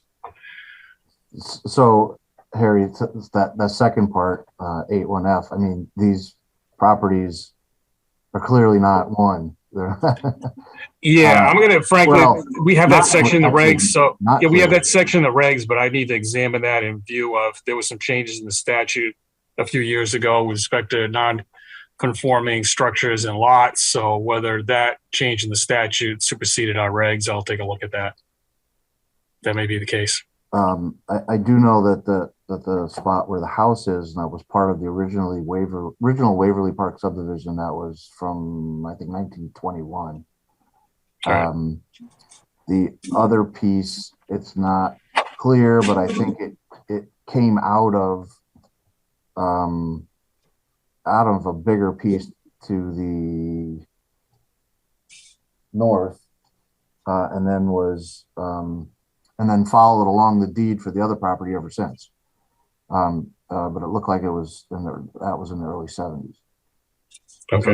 So part of the property is definitely before zoning, and the other part's not. So it's honestly, it's unclear to me whether or not we can use that. And if not, and if we have to hold the R3 standards, I think it means we have to go back to ZBA for setbacks, because the R3 setbacks are 30 front and back, and we currently don't meet that with this plan. All right. Left and right we do, but not front and back. Yeah, maybe the best, I don't know if there's any additional research you want to do, or you want to just say it's probably not provable that it meets it and go to the ZBA and get the variances if you can. Well, I think that unless anybody here has, Chuck, unless anybody here has a better understanding of it, I think what we need to do is continue this, talk to Matt's attorney, if they have a clearer understanding of it, and we do have time to get on the January ZBA meeting if we need to, and I think we can keep this open. Okay. I mean, you can open it, you can keep it open as long as 100 days if we take all the Right. time extension time. So, So- it is some time. So if the consensus is we have to hold the R3, I think it's a matter of just going back for a couple setbacks and like you never know, but I don't think that's a problem. And we have time to come back here after that. All right.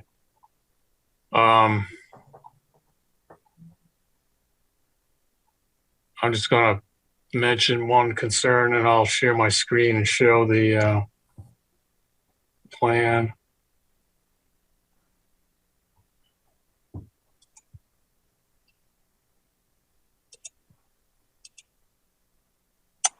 So hopefully everyone can see the site layout plan, sheet 1 of 2.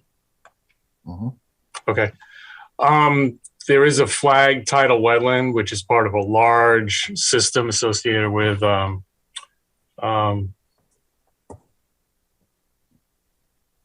a blank on the name of the project. The bridge at 146 crosses. I just can't remember the name off the top of my head at the moment. Thank you. So there is this wetland boundary here, and it basically just kisses the corner of the property here. So the proposed building is about 30 some odd feet, I believe, off of it. This is a coastal site plan, of course, review as well. The DEP recommends vegetated buffers along the borders of tidal wetlands be preserved. As this is enshrined in the goals and policies of the Coastal Management Act, of course, as well. The exact width of that border is not really specified in anything I could find. There is a DEP fact sheet that can vary from 100 feet or less, mentions a lot of factors that might, come into play. So, my recommendation to staff is that something in the order of 50 feet be considered as a vegetated buffer where portions of this property are within 50 feet of the tidal wetland line. For the area right adjacent to the building itself, there should be, of course, some kind of area that provides ability to maintain the building side, 10 feet, whatever, I just threw that out there as a number so you could, basically get a ladder and get around the thing. Whether that's sufficient or not, you can hear from the applicant, you can tell us. But, certainly in this corner where you're getting close to the wetland is the most crucial area, I think. So that, I think this site has been pretty much cleared to the property line. At least that's the way it's indicated in the plan, and the Google photo I saw, back that up. You got a shed right here, closer to the tidal wetland than the garage is proposed to be. So that's the concern on the coastal management, and is that to be some kind of vegetated buffer included as part of this is my recommendation to staff. Just wanted to mention that while we're on the topic. Okay, Chair Candace Chair. Okay, so it sounds like we want to continue this to allow Mr.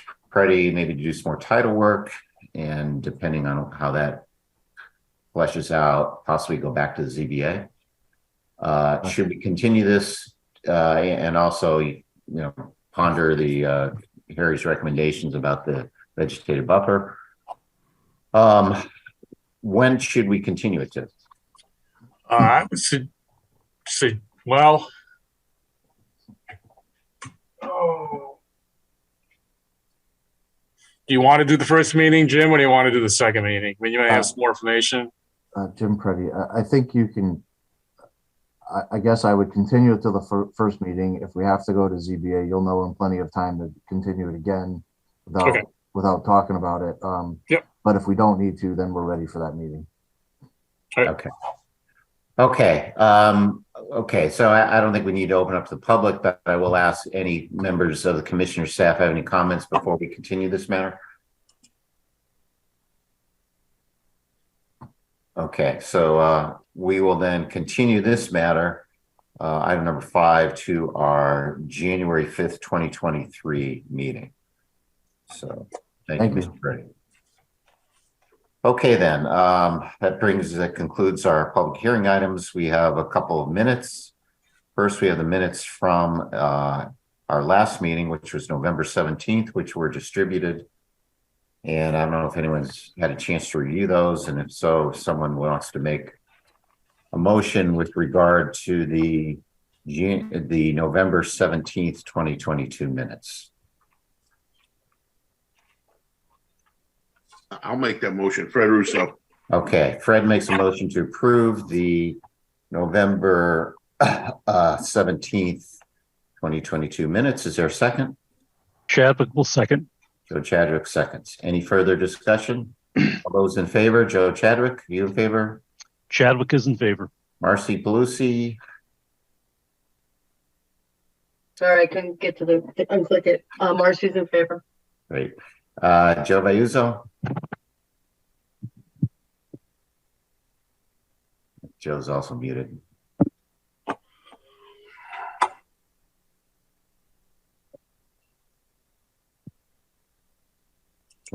Can Just ask them to unmute.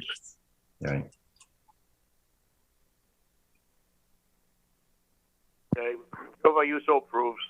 Yep. Okay. He's in favor of those minutes. Fred. Fred approves. And chair also approves. So those minutes are approved. And then also it looks like we have a revision for the November 3rd, 2022 minutes that we've already approved.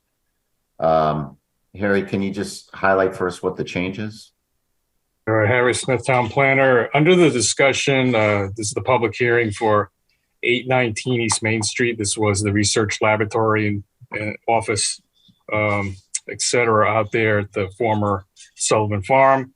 On page 2, there was a short paragraph summarizing what was said by Perry Maresca, who was the town's economic business development manager. There was a reference in the minutes that were approved to the Economic Development Board, possibly being of assistance to applicants with obtaining the electric charging stations. And actually, it should have been a reference to the Clean Energy Committee. So the revised minutes replace Economic Development Board with Clean Energy Committee under the comment made by Perry Maresca about that development. That's the only change. Okay, great. Thank you, Harry.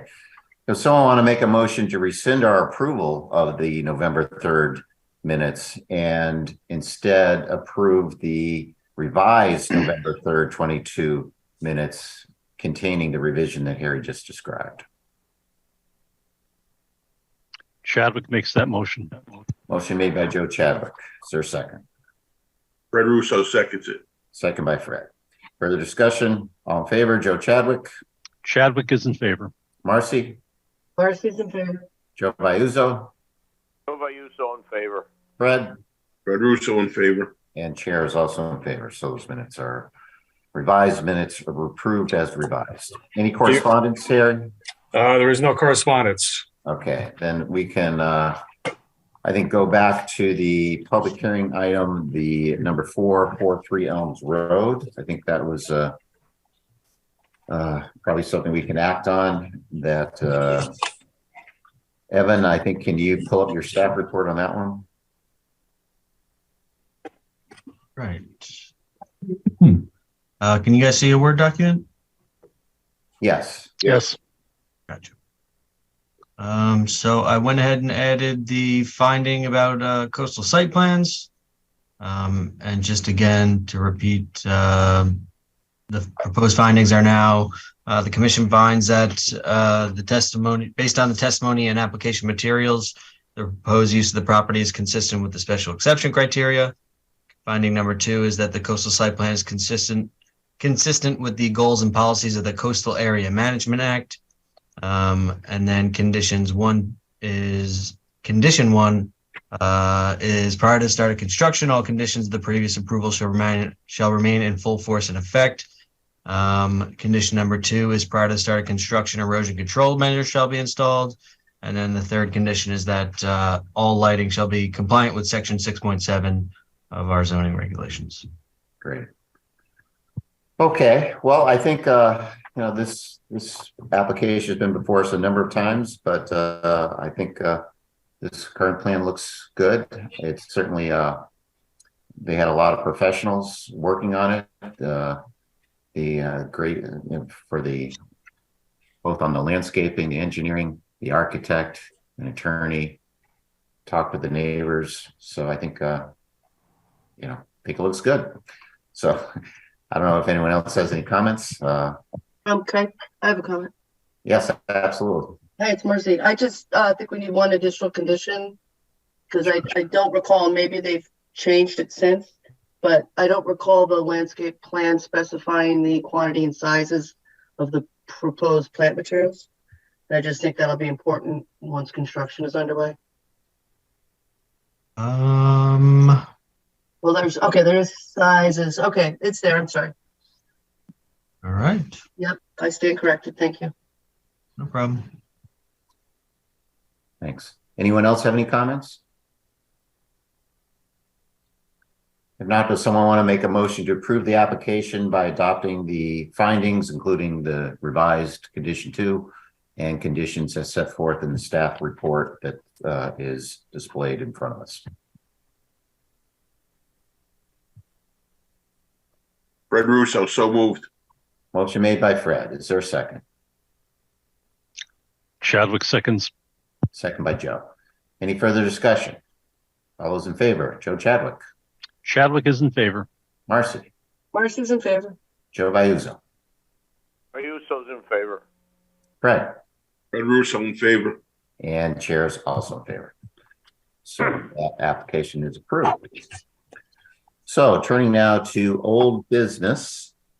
Item number 1 is Branford Land Development LLC, attorney Megan Miles, applicant owner, 5 Indian Neck Avenue. That's a PDD master plan modification, addition of a building with a brewery. And we'll also, I think we can consider item number 2 at the same time, which is the same applicant, and that's the PDD site plan modification, addition of a building with a brewery tanks to the existing facility. I believe this involves the additional tanks for the Stony Creek Brewery. I believe we waived the public hearing at the at our last meeting. So is the applicant ready to proceed with that one? Yes. Good evening, Chair. For the record, my name is Megan Miles. I'm a land use attorney at the law firm of Carmody, Torrance, and Hennessy, office at 195 Church Street in New Haven. And that's correct. My firm represents the applicant, who's also the property owner, which is Branford Land Development LLC. Also on this project is Jim Preddy, who's I'm tempted to just make and present this application as well. So maybe I'll just give him a break tonight. And then Joe Seapot is also on the line, who's our project architect. Yes, so as introduced, the property is 5 Indian Neck Avenue. It's about 3.8 acres, and it has Stony Creek Brewery on it, which is a brewery and a tasting room. It is in a PDD. It is in the Branford River PDD, and I'll pull up the site plan, but it's improved with an existing building that is approximately 59,000 square feet according to the tax card. So if I could share my screen here.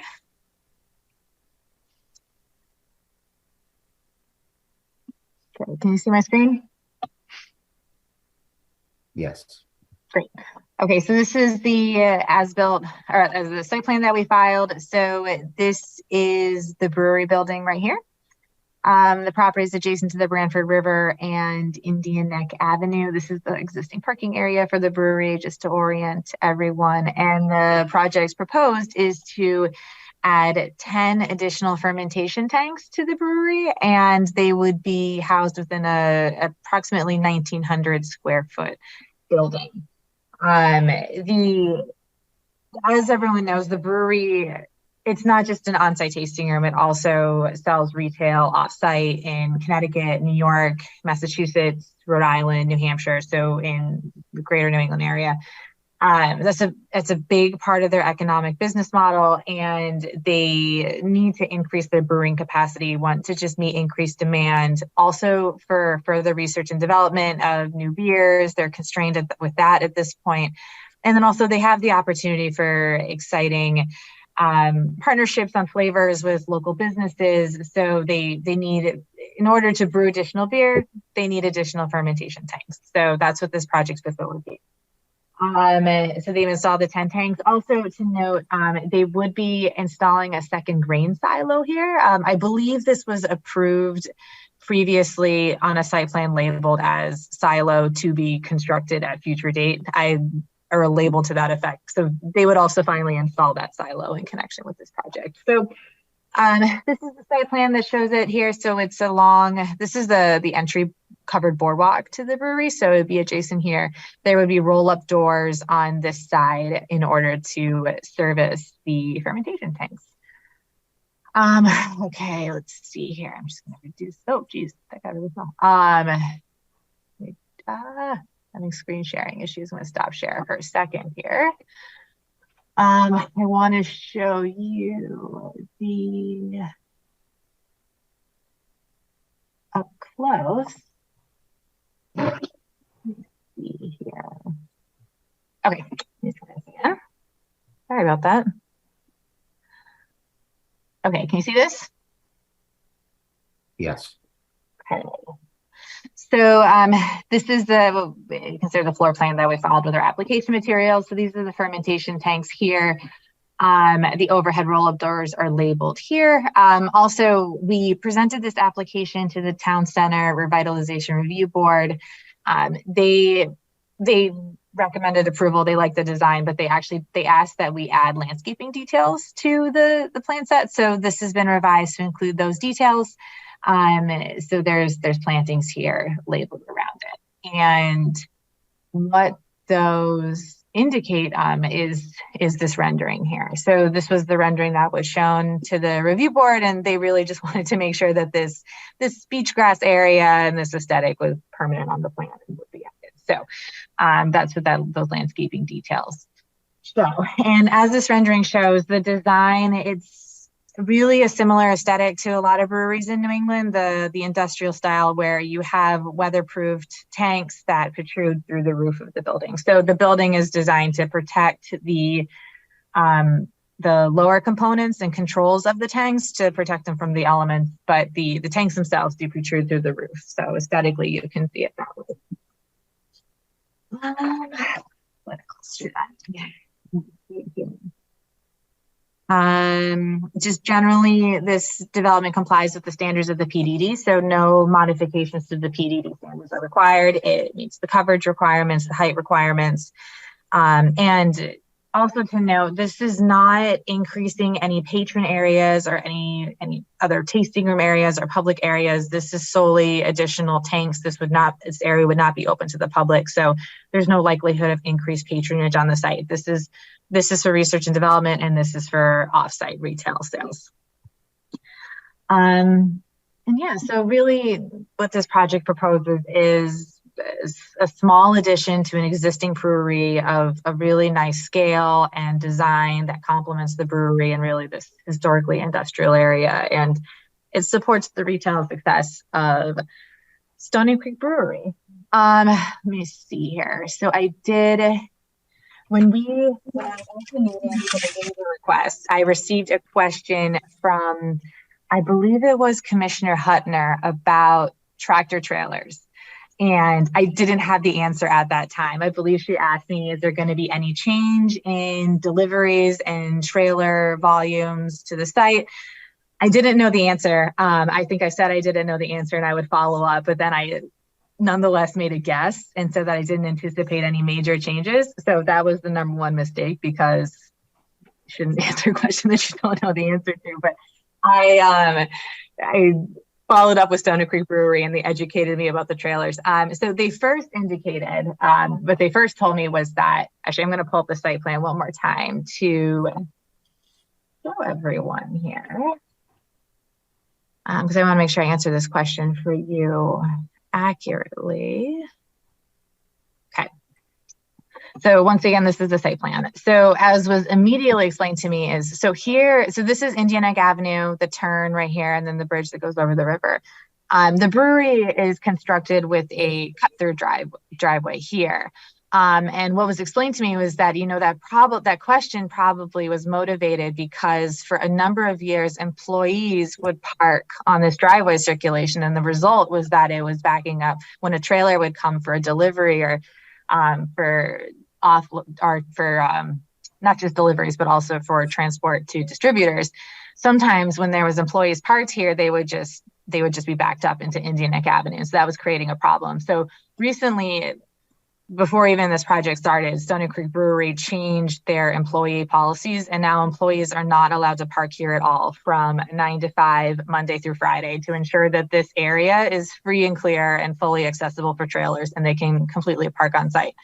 Now, employees during those hours, as I said, I think is Monday through Friday, 9 to 5, there's usually spaces available in the lot during those times, or then they can also park across the street over here at, I think it's, I'm blanking on the address, but it's right across the street here. So there's parking there too.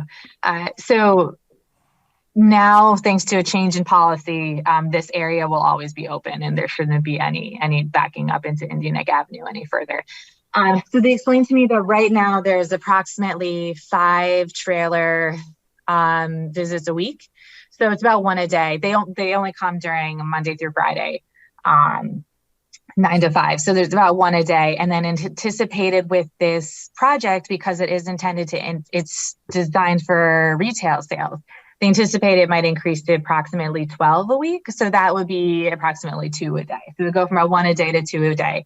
Trailer loads are for 2 reasons. One is for delivery of materials, so ingredients and the such. And then the other purpose is to provide the beer to distributors. Stony Creek Brewery is generally less trailer loads than traditional breweries their size, because they significantly try to efficiently and it's all really to reduce freight costs. So they've worked it out where they have 1 Connecticut distributor, 1 New York or 1 Massachusetts distributor, 1 Rhode Island distributor. So there's only 1 per state. I think there might be 1 for New York City and then 1 for New York State generally. But they've been able to make it work where they only have 1 distributor pickup per state. So that significantly minimizes the number of trailers, particularly compared to the average brewery operation. So that was the details for the trailer volumes, because I wanted to make sure I got that right. Thank you. I appreciate the thoroughness of your response. Yes, I felt very bad at the last meeting. And so I think the last things are, we received some staff comments, particularly a couple comments from the fire marshal. I just stopped my share screen again, but currently where the new construction is actually a outdoor egress point for the fire marshal, for patrons leaving the site. So I think his comments wanted to make sure that there would still be access to leave the site for outdoor patrons in the patio, that they could still leave that way. Yes, there's still sufficient area for patrons to just go around the new fermentation building, but I'm inclined to suggest a condition that the fire marshal sign off on this, just to make sure that he's comfortable with the layout. Maybe in connection with building permit review, if for whatever reason the commission still wants his input on that. But to answer the questions, yes, there's still sufficient space, and they would still leave in the same area. They would just go around the fermentation building instead of cut through a wide open area of the site.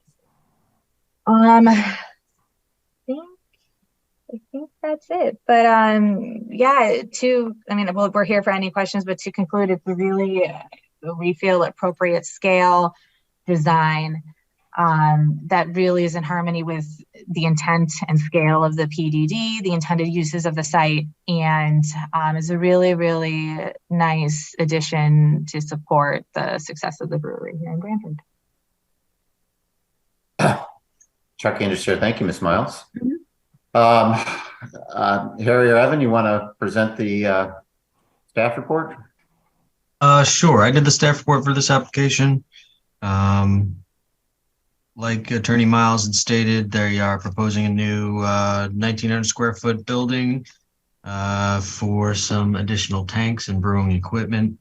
They are proposing an increase in the size or the number of structures. Therefore, special exception is needed per section 5.4C3. They meet the bulk requirements of the Plan Development District that they had previously established. This application is exempt from coastal site plan applications per section 51C4. They provided that landscaping information for us after the town center board had requested it. The applicant meets the parking requirements, and no lighting changes were noted on the plans. However, I've added a condition that would require compliance with section 6.7. No erosion and sediment control plan, along with there are no stockpile or erosion control. Actually, are there erosion control measures noted on the site plan? I'm sorry. No, I don't believe there are any. I don't know if Jim's, I'm sorry, I didn't mean to interrupt Evan, but I think Jim's on the line, but my understanding is that no soil erosion or sediment control is needed in connection with this project. And that I think the digging of the foundation, they're just going to move the loads off site completely. There's no space on site to stockpile. So that was the plan. Sure. Yeah. So I'll throw up the conditions on here, and if the commission wants me to remove the stuff about the stockpile and the erosion control measures, we can take those off. If Jim wants to give an explanation for why they're not needed, but I think Megan just summarized it for us. They appeared before the town center board on November 9th, and then were issued a positive recommendation. And based on the application materials presented, they meet the special exception criteria. And I'm just going to pull up my proposed conditions.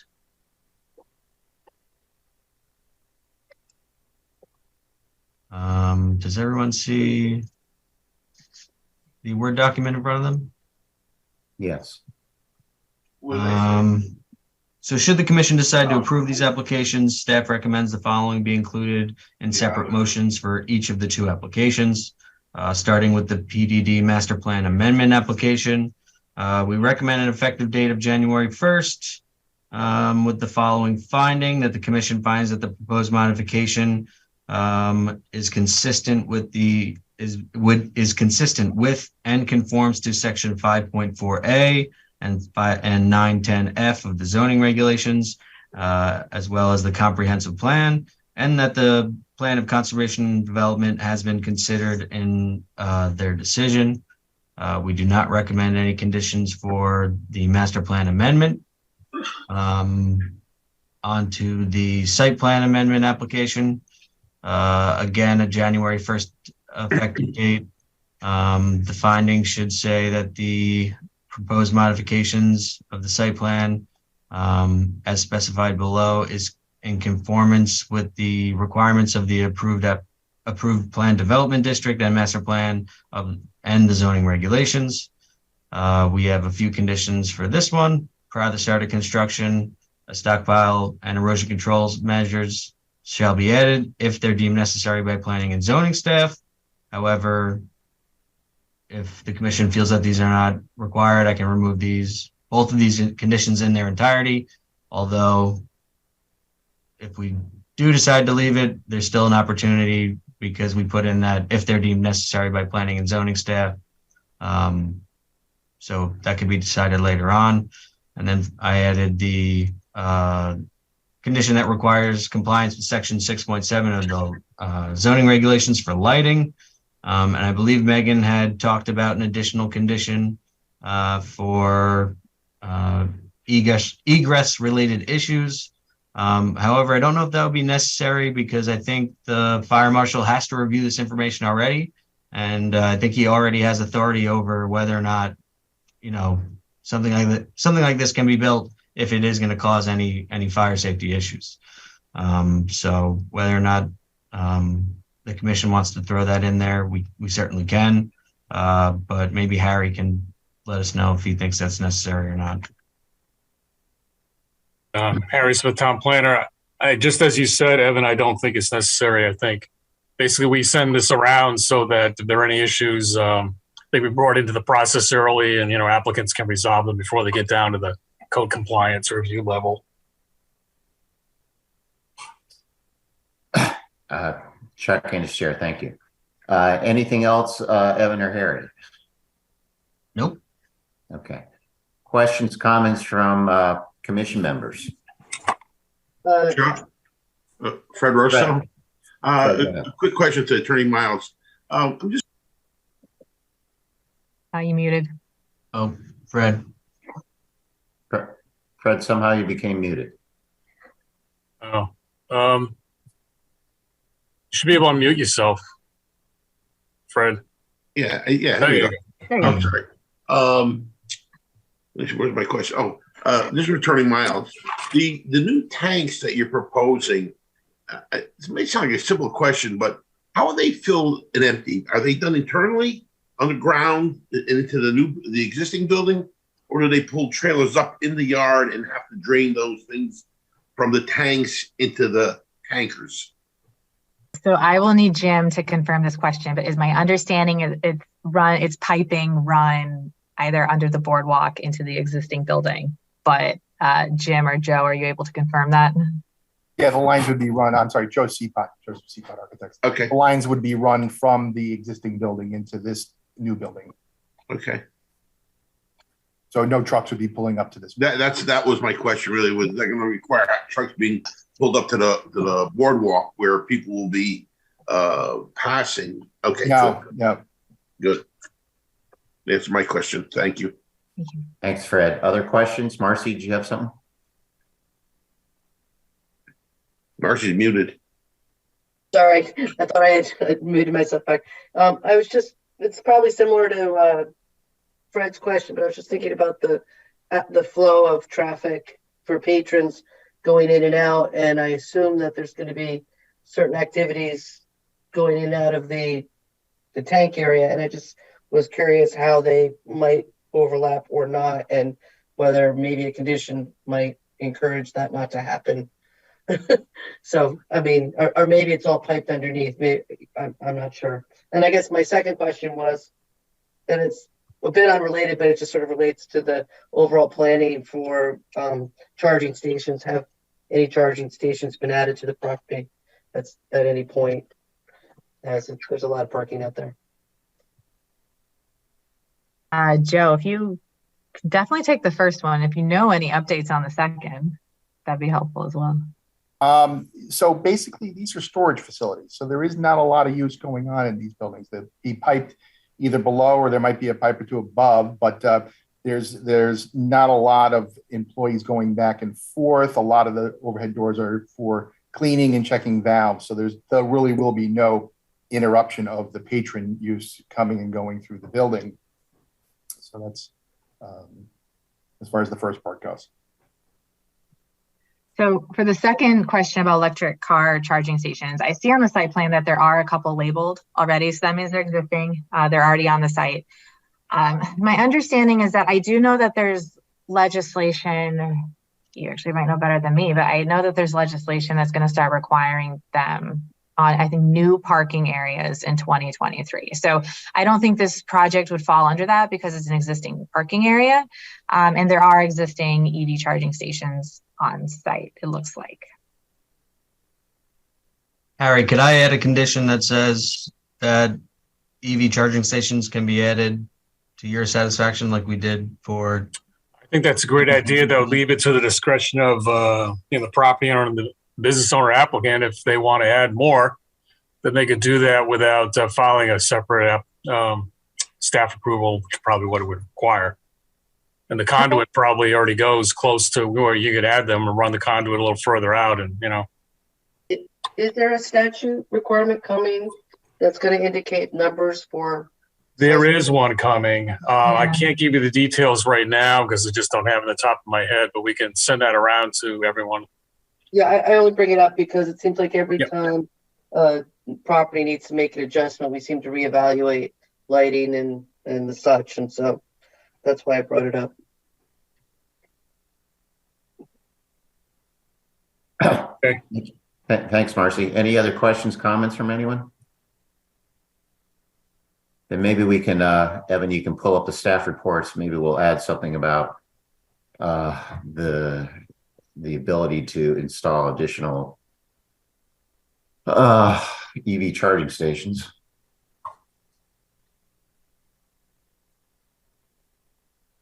So I just copied and pasted from the 257 East Main Street approval. That was for the taco truck a few months ago. Okay. And if you guys are okay with this language, we can add it in there. People okay with this language? This is Megan Miles. Can I ask one question? Sure. Well, just so I understand clearly. So this is, should at some point in the future, the owner applicant just on their own wants to add more EV charging stations, they can do so under the purview of this condition of approval and don't need to come in for full, fresh permit review. Is that the intent? Yes. Thank you. Okay. Great. Okay, so it sounds like that's a agreeable. I assume, Ms. Miles, you're good with that. Yeah, that sounds nice. Thank you. Great. Okay. So then let's go back to the first application, the PDD Master Plan Modification Amendment. The proposed staff recommendation is approval with the findings. That includes an effective date, I believe, of January 1, 2022, with the finding is set forth in the staff report. That's actually 2023. 2023. Amend that right now. Yeah, can you make the second one the 2nd of January? Sure. Also, since you're editing, that's great. Thanks. Okay. Okay, so let's start with the first one. Does someone make a motion to approve the PDD Master Plan Amendment in accordance with the finding with the effective date of January 1, 2023, and with the finding in the staff report that is presently being displayed in front of us? Chadwick will make that motion. Motion made by Joe Chadwick. Is there a second? Ayuso seconds. Joe Vayuzo seconds. Any further discussion? All those in favor? Joe Chadwick. Chadwick is in favor. Marcy. Sorry, Marcy's in favor. Joe Vayuzo. Ayuso in favor. Fred Russo. Fred Russo in favor. And chair is also in favor. So then let's go down to the site plan amendment. And again, Evan has displayed with us the from his staff report a proposed finding and condition, 4 conditions, the new condition 4 being added. This one, I want to make a motion to approve this PDD site plan amendment by adopting the recommendations in the staff report presently displayed in front of us, again with an effective date of January 2, 2023.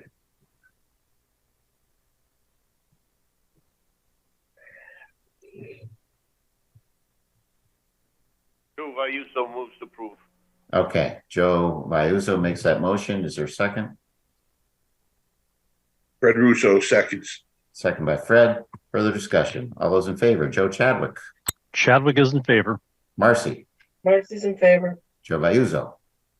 Russo in favor. Fred Russo. Fred Russo is in favor. And chair's also in favor. So both applications approved. Thank you, Ms. Miles. Thank you, Mr. Sheepot.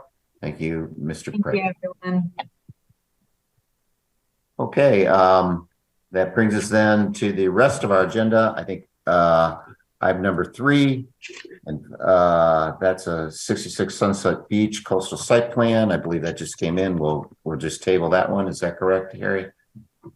Yes, they were received at the last meeting's Harry Smith Town Planner. That one, as well as item number 4, we are looking at whether they actually need to come before the commission and working on that with the applicant.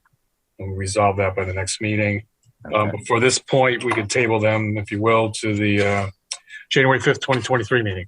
Okay, so we'll table both of those. And then items 5, 6, and 7, that's the Cherry Hill re-subdivision coming back before us. And then we have a public hearing scheduled for that on our January 5th, 2023 meeting.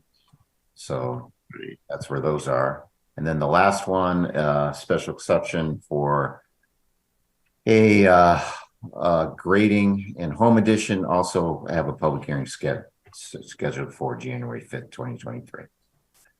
It brings in a new business, and it looks like we have a few items that have items number 1 and 2 we need to set public hearings for, it looks like, or at least item number 1 we need to set a public hearing for, and we'll just do that according to our normal process. And what's item number 2? Is that something?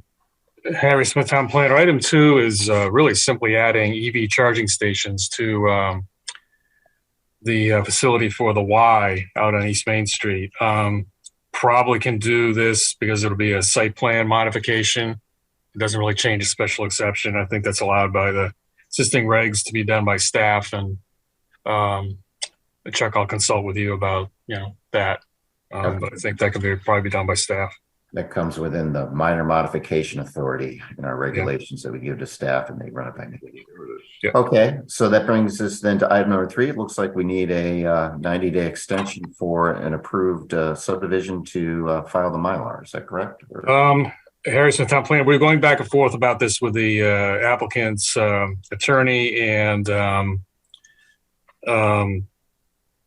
did not get a request. Technically, they don't need to give us one until the period will lapse, which is a couple of days before the next meeting. But as long as we get it before the end of the 90 days, the subdivision regulations provide for an automatic continuance to the next meeting after the request is made. So that would work. We're just resolving issues with getting the RTM to endorse the open space fee,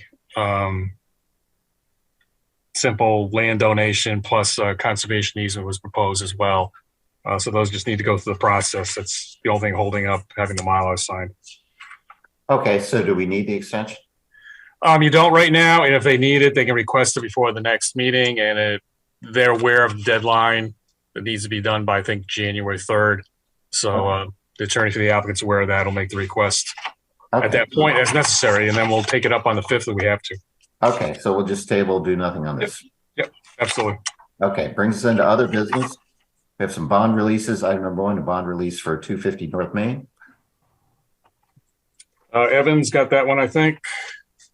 Yes, I have a memo from zoning enforcement officer Jane Ellis. It says I've inspected the property at 250 North Main Street in response to a request for a return of a bond that was submitted for phase 1A on application 15-1.8, approved by the commission on February 19th, 2015, including the condition of approval as stated in the notice of decision.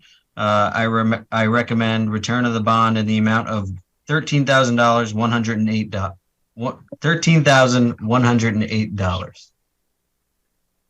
Thank you, Evan. Someone make a motion that we release the bond of $13,108 as recommended and explained by Evan.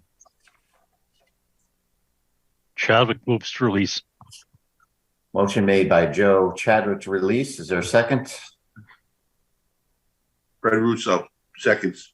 Second by Fred. Further discussion? All in favor? Joe Chadwick. Chadwick is in favor. Marcy. Marcy's in favor. Joe Vayuzo. Vayuzo in favor. Fred.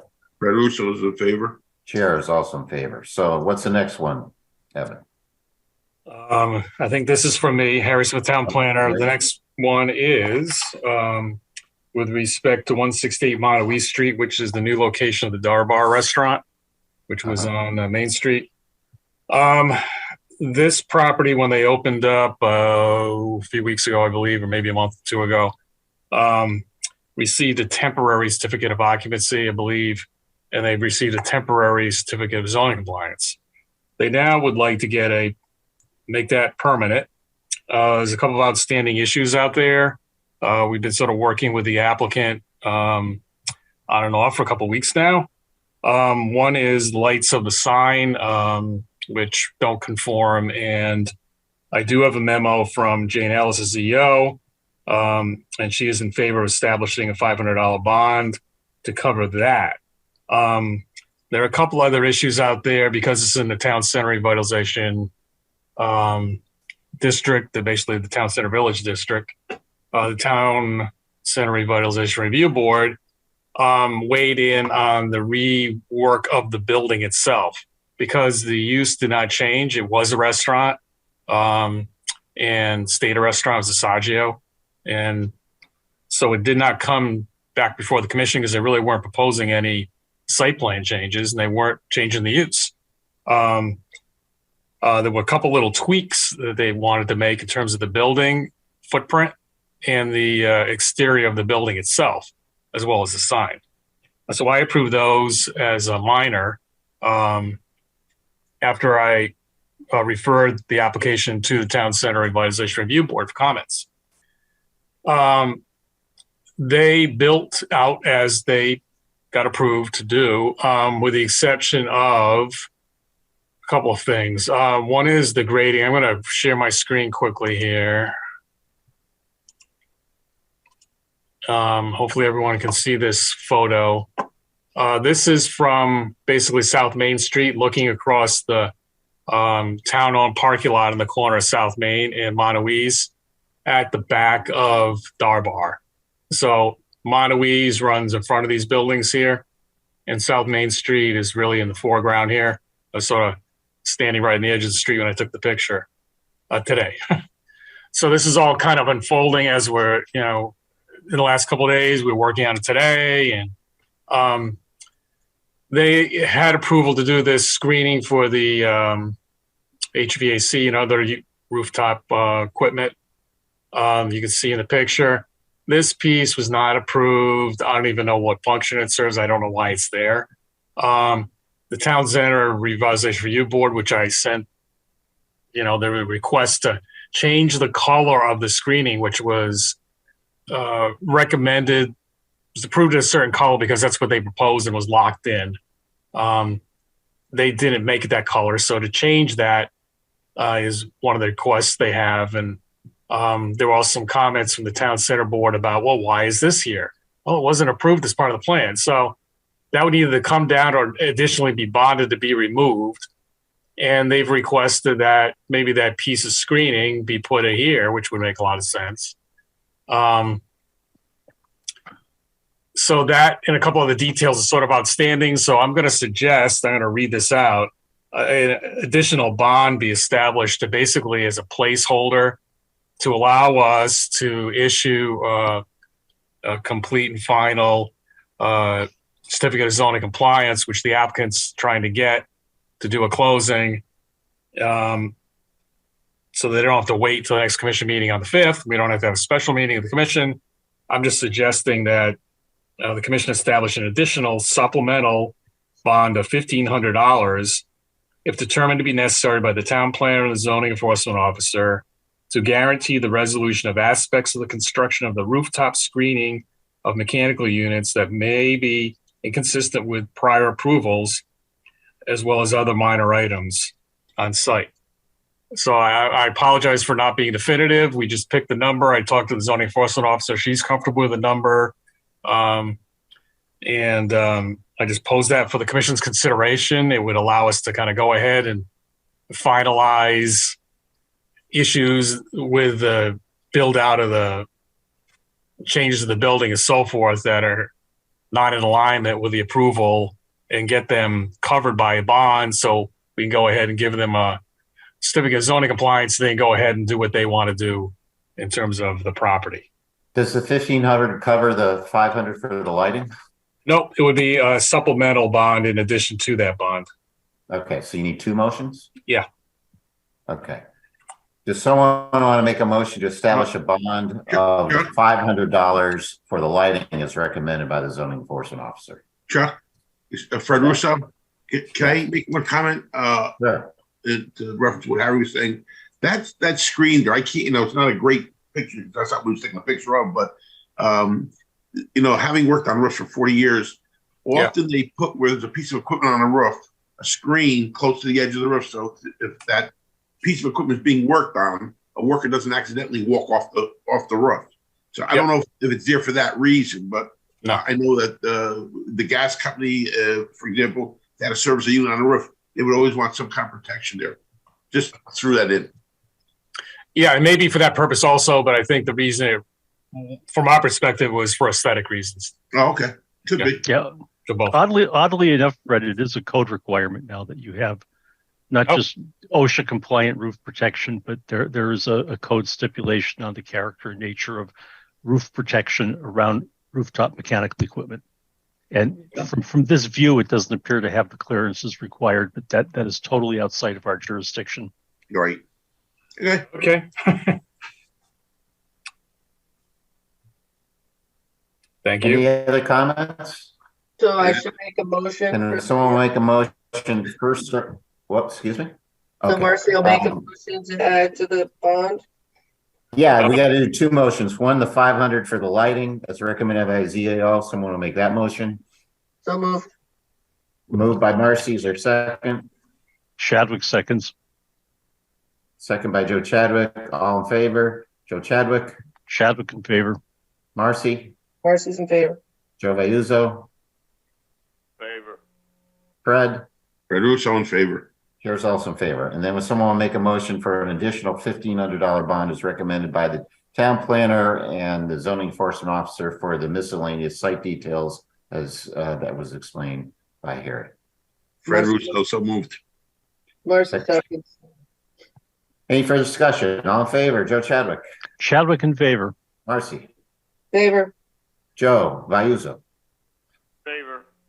Fred. Fred Russo in favor. Chair's also in favor. Next, we have a bond establishment for 61 Flex Mill Road. What's that about?